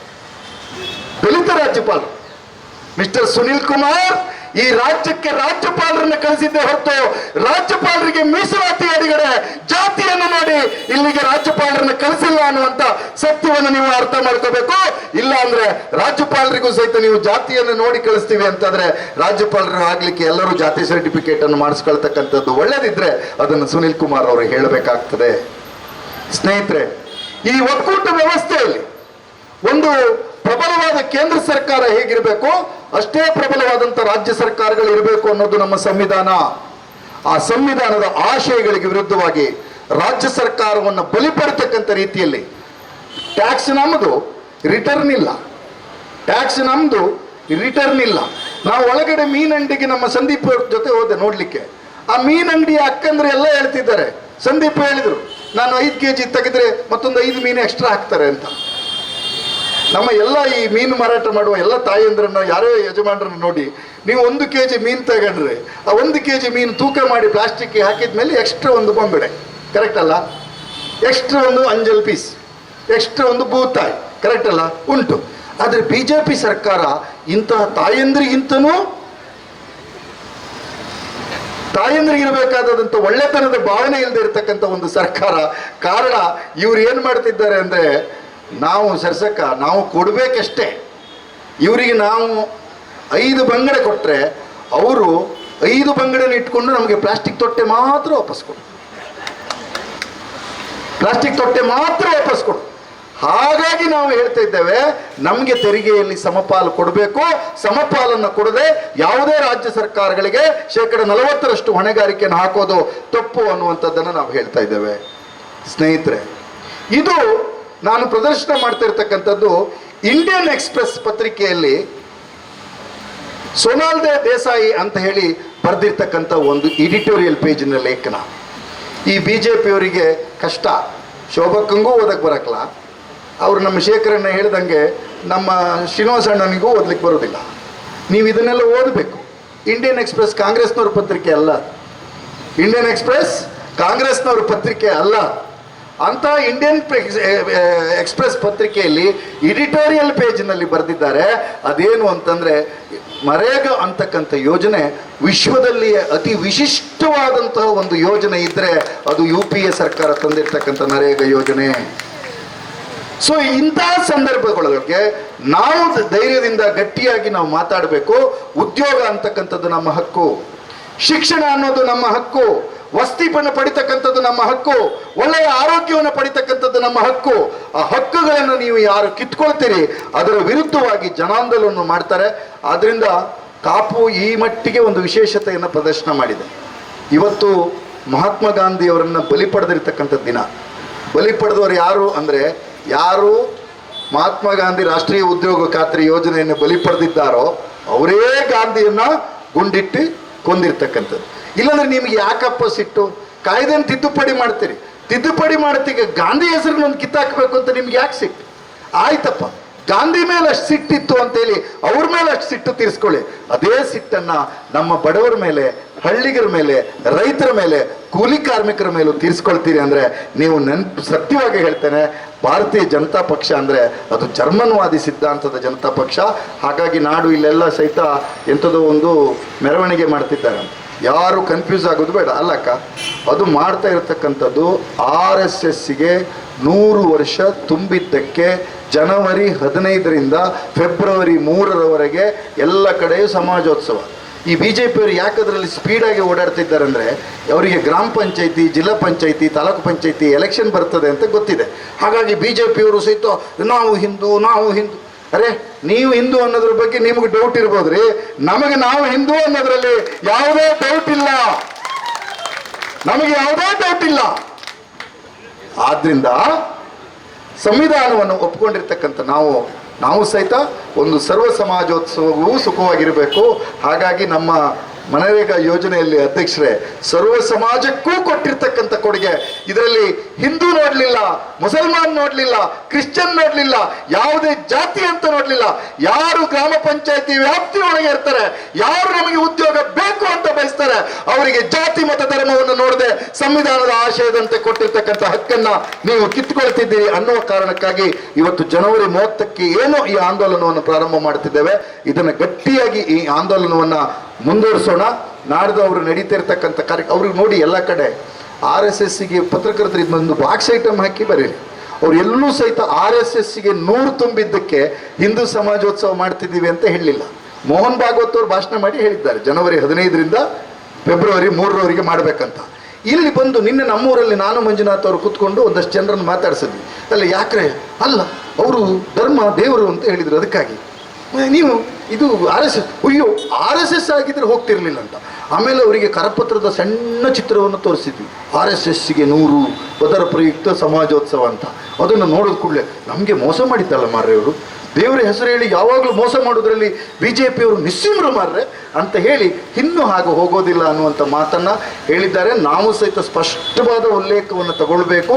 ಕಾಪು ಮಾರಿಗುಡಿಯ ಜಾತ್ರೆ ಏನು ನಡೀತದೆ ಅದು ಹಿಂದೂ ಸಮಾಜೋತ್ಸವ. ಜನಾರ್ದನ ಸ್ವಾಮಿಯ ದೇವಸ್ಥಾನದಲ್ಲಿ ನಿತ್ಯ ಪೂಜೆಯನ್ನು ನಡೀತದೆ, ಅದು ಹಿಂದೂ ಸಮಾಜೋತ್ಸವ. ಉಡುಪಿಯಲ್ಲಿ ಕೃಷ್ಣನ ಪೂಜಾ ಕಾರ್ಯಕ್ಕಾಗಿ 2 ವರ್ಷಕ್ಕೊಮ್ಮೆ ಪರ್ಯಾಯ ನಡೀತದೆ, ಅದು ಹಿಂದೂ ಸಮಾಜೋತ್ಸವ. ಅಲ್ಲಿ ಹೇಗೆ ನಮ್ಮ ನಾರಾಯಣ ಗುರುಗಳ ಕರ್ಮಭೂಮಿಯಾಗಿರ್ತಕ್ಕಂಥ ಕುದ್ರೋಳಿಯ ಗೋಕರ್ಣನಾಥೇಶ್ವರ ದೇವಸ್ಥಾನದಲ್ಲಿ ವರ್ಷಾವಧಿ ಜಾತ್ರೆಗಳು ನಡೆಯುತ್ತಲ್ಲ, ಅದು ಹಿಂದೂ ಸಮಾಜೋತ್ಸವ. ಕುಂದಾಪುರದ ಕುಂದೇಶ್ವರನ ದೇವರ ಪೂಜೆ ಇದೆಯಲ್ಲ, ಅದು ಹಿಂದೂ ಸಮಾಜೋತ್ಸವ. ಕಾರ್ಕಳದ ವೆಂಕಟರಮಣ ಸ್ವಾಮಿಯ ದೇವಸ್ಥಾನದ ತೇರಿನ ಉತ್ಸವ ಇದೆಯಲ್ಲ, ಅದು ಹಿಂದೂ ಸಮಾಜೋತ್ಸವ. ನೀವು ಮಾಡ್ತಕ್ಕಂಥದ್ದೆಲ್ಲ ಗಿಲೀಟು. ಉಚ್ಚಿಲದ ಮಹಾಲಕ್ಷ್ಮಿ ದೇವಾಲಯದಲ್ಲಿ ನಡೆಯುವ ಕಾರ್ಯಕ್ರಮಗಳಿದೆಯಲ್ಲ, ಅದು ಹಿಂದೂ ಸಮಾಜೋತ್ಸವ. ಇವರು ಕಾಣಿಕೆ ಹಾಕೋದಿಲ್ಲ, ಡೊನೇಷನ್ ಕೊಡೋದಿಲ್ಲ, ಗೋಪುರ ಕಟ್ಟುವುದಿಲ್ಲ. ದೇವಸ್ಥಾನ ಕಟ್ಟಿ ಆದ್ಮೇಲೆ ಬಾವುಟ ಹೆಗಲ ಮೇಲೆ ಇಟ್ಕೊಂಡಾಯ್ತು, ಬಂದಾಯ್ತು. ಮಾರಾಯ ಪುಣ್ಯಾತ್ಮರ, ಈ ಕಾಯ್ದೆ ಪ್ರಕಾರ ನೀವು BJP ಅವರ ಗ್ರಾಮ ಪಂಚಾಯತಿ ಮೆಂಬರ್ ಆದರೂ ಸಹಿತ ನಿಮ್ಮ ಗ್ರಾಮ ಪಂಚಾಯತಿಗಳಲ್ಲಿ ಒಳ್ಳೆ ಕೆಲಸ ಮಾಡೋಕ್ಕಾಗೋದಿಲ್ಲ. ನೀವು BJP ಗ್ರಾಮ ಪಂಚಾಯತಿ ಬೇಕಾದ್ರೆ ಹಾಕಿ, ಅದೇ ಧ್ವಜ ಹಿಡ್ಕೊಂಡು ಈ ಹೋರಾಟವನ್ನು ಮಾಡ್ರಯ್ಯ ಪುಣ್ಯಾತ್ಮರ ಅಂತೇಳಿ ನಿಮ್ಮ ಹತ್ರ ಕೈ ಮುಗಿದು BJP ಅವರಿಗೆ ವಿನಂತಿಯನ್ನು ಮಾಡಿ. ಇಲ್ಲಾಂದ್ರೆ ಬರುಸರಿ ಈ ಸರಿ ಗ್ರಾಮ ಪಂಚಾಯತಿ ಮೆಂಬರ್ಗಳು ಹೋಗಿ ಎಲೆಕ್ಷನ್ ಮಾಡ್ತಾರೆ, ಬರುಸರಿ ಓಟ್ ಕೇಳಲಿಕ್ಕೆ ಹೋಗ್ಲಿಕ್ಕಿಲ್ಲ.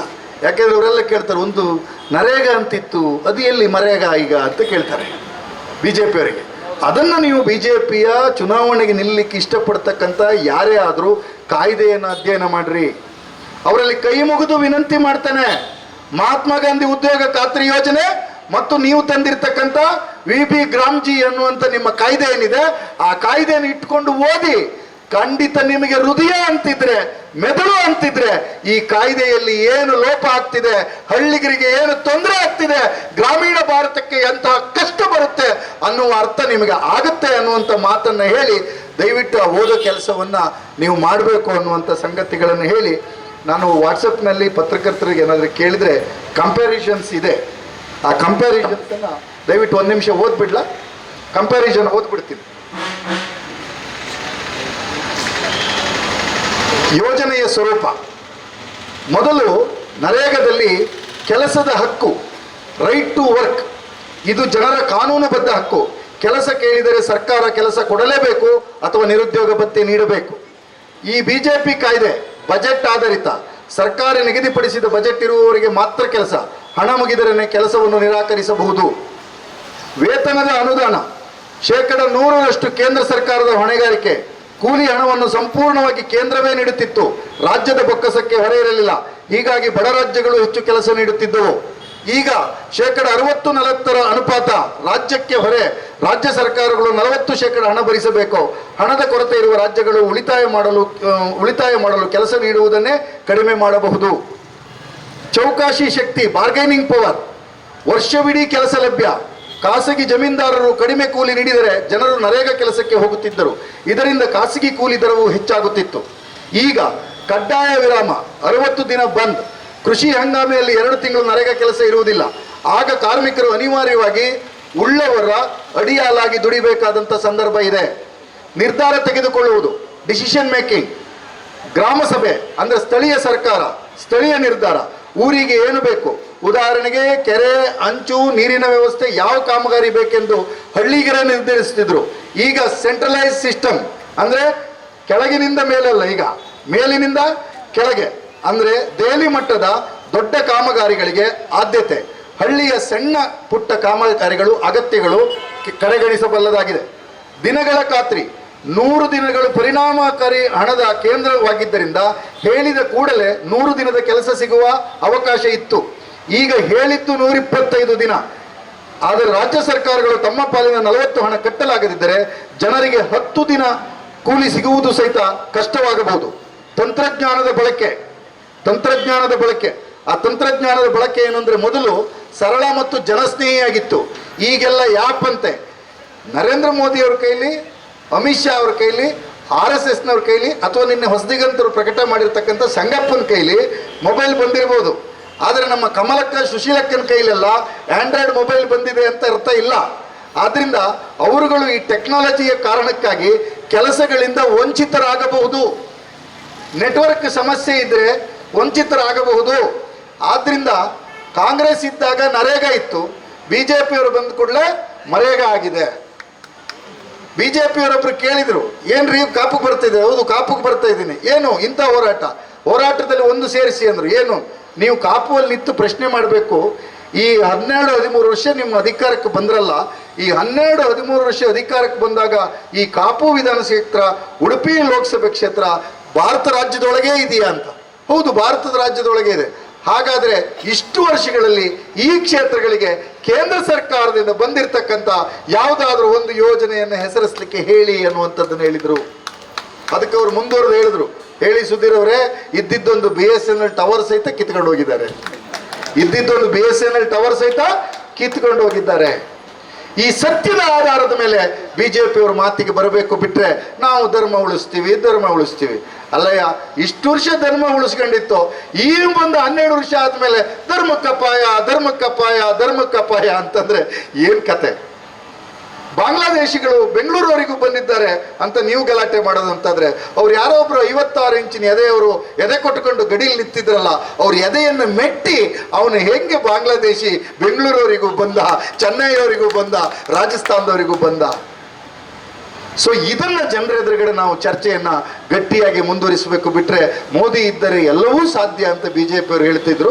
ನಮಗೆ ಗೊತ್ತಾಗಿದೆ, ಈ ದೇಶದ ನಿರ್ನಾಮವೂ ಸಹಿತ ನಿಮ್ಮಿಂದಲೇ ಸಾಧ್ಯ.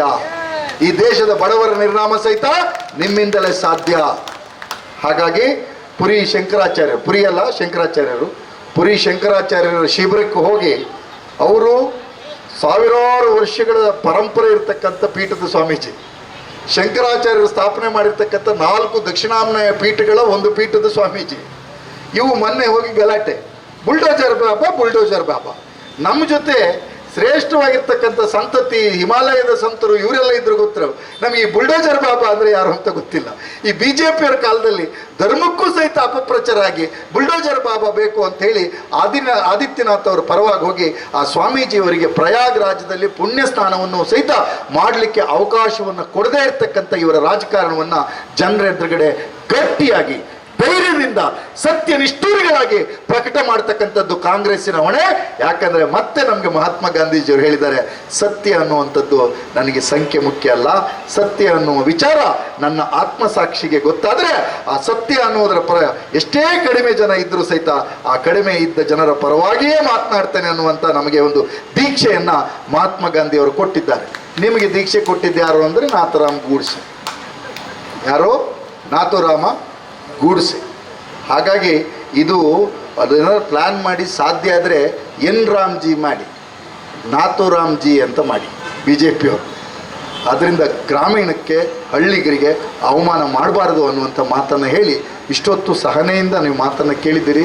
ನಿಮಗೆಲ್ಲರಿಗೂ ಸಹಿತ ಧನ್ಯವಾದಗಳನ್ನು ಸಲ್ಲಿಸ್ತಾ ದಯವಿಟ್ಟು ಕಾಯ್ದೆಯನ್ನು ಓದ್ಕೊಂಡು ಚರ್ಚೆ ಮಾಡಬೇಕು ಅಂತೇಳಿ BJPಯವರಲ್ಲಿ ನಾನು ವಿನಂತಿಯನ್ನು ಮಾಡ್ತೇನೆ. Thank you. ಒಳ್ಳೆ ರೀತಿಯಲ್ಲಿ ಸಹಕಾರ ಕೊಟ್ಟಿರ್ತಕ್ಕಂಥ ಎಲ್ಲ ಕಾಂಗ್ರೆಸ್ಸಿನ ಬಾಂಧವರಿಗೆ ಕೃತಜ್ಞತೆಗಳು. ನಮ್ಮ ಕ್ರಿಶ್ಚಿಯನ್ ಅಭಿವೃದ್ಧಿ ನಿಗಮದ ನಿರ್ದೇಶಕರಾಗಿರ್ತಕ್ಕಂಥ ಪ್ರಶಾಂತ್ ಚೇತನ್ ಅವರು ಧನ್ಯವಾದ ಕಾರ್ಯಕ್ರಮವನ್ನು ನೆರವೇರಿಸಿಕೊಡ್ಬೇಕಾದ ಕೇಳಿಕೊಳ್ತಾ ಇದ್ದೇನೆ. ಮನ್ರೇಗಾ ಬಚಾವ್ ಸಂಗ್ರಾಮ ಮತ್ತು ಬಡವರ ಉದ್ಯೋಗ ಹಕ್ಕನ್ನು ರಕ್ಷಿಸುವ ಬೃಹತ್ ರ್ಯಾಲಿ ಮತ್ತು ಬೃಹತ್ ಸಭೆಯನ್ನು ಮಾಡಲು ನಮ್ಮೆಲ್ಲರಿಗೆ ಮಾರ್ಗದರ್ಶನ ನೀಡಿದ ನಮ್ಮ ನಾಯಕರಾಗಿರುವಂಥ KPCC ಪ್ರಚಾರ ಸಮಿತಿಯ ಅಧ್ಯಕ್ಷರಾಗಿರುವಂಥ ಶ್ರೀ ವಿನಯ್ ಕುಮಾರ್ ಸೊರಕೆ ಅವರಿಗೆ ತಮ್ಮೆಲ್ಲರ ಪರವಾಗಿ ಧನ್ಯವಾದಗಳು. ಕಾರ್ಮಿಕ ವಿರೋಧಿ ಕೇಂದ್ರ ಸರ್ಕಾರದ ಕಾಯ್ದೆಯ ಬಗ್ಗೆ ಸವಿಸ್ತಾರವಾಗಿ ಮಾಹಿತಿ ಕೊಟ್ಟಂಥ ನಮ್ಮೆಲ್ಲರ ಪ್ರೀತಿಯ ಸುಧೀರಣ್ಣನವರಿಗೆ ಕೂಡ ನಾವು ಕಾಪು ಬ್ಲಾಕ್ ಕಾಂಗ್ರೆಸ್ ಪರವಾಗಿ ಧನ್ಯವಾದಗಳು. ಅದೇ ರೀತಿ ನಮ್ಮ ಅಧ್ಯಕ್ಷರಾಗಿರುವಂಥ ವೈ ಸುಕುಮಾರಣ್ಣನವರಿಗೆ ಮತ್ತು ಎಲ್ಲ ಜಿಲ್ಲಾ ನಾಯಕರುಗಳಿಗೆ, ಬ್ಲಾಕ್ ಮಟ್ಟದ ನಾಯಕರುಗಳಿಗೆ, ನಮ್ಮ ಎಲ್ಲ ಕಾಂಗ್ರೆಸ್ ಪಕ್ಷದ ಬೂತ್ ಮಟ್ಟದ ಮತ್ತು ಗ್ರಾಮೀಣ ಮಟ್ಟದ ಎಲ್ಲ ನಾಯಕರುಗಳಿಗೆ ಕೂಡ, ಅದೇ ರೀತಿ ಈ ಕಾರ್ಯಕ್ರಮಕ್ಕೆ ಭಾಗವಹಿಸಿದಂಥ ಕಾರ್ಯಕರ್ತರಿಗೆ, ಕಾರ್ಮಿಕ ಬಂಧುಗಳಿಗೆ ಕೂಡ ನಾನು ಬ್ಲಾಕ್ ಕಾಂಗ್ರೆಸ್ ಪರವಾಗಿ ಧನ್ಯವಾದವನ್ನು ಹೇಳ್ತೇನೆ. Thank you. ಅದೇ ರೀತಿ ನಮ್ಮ ಎಲ್ಲ ಮಾಧ್ಯಮ ಮಿತ್ರರಿಗೆ ಕೂಡ ಧನ್ಯವಾದಗಳು.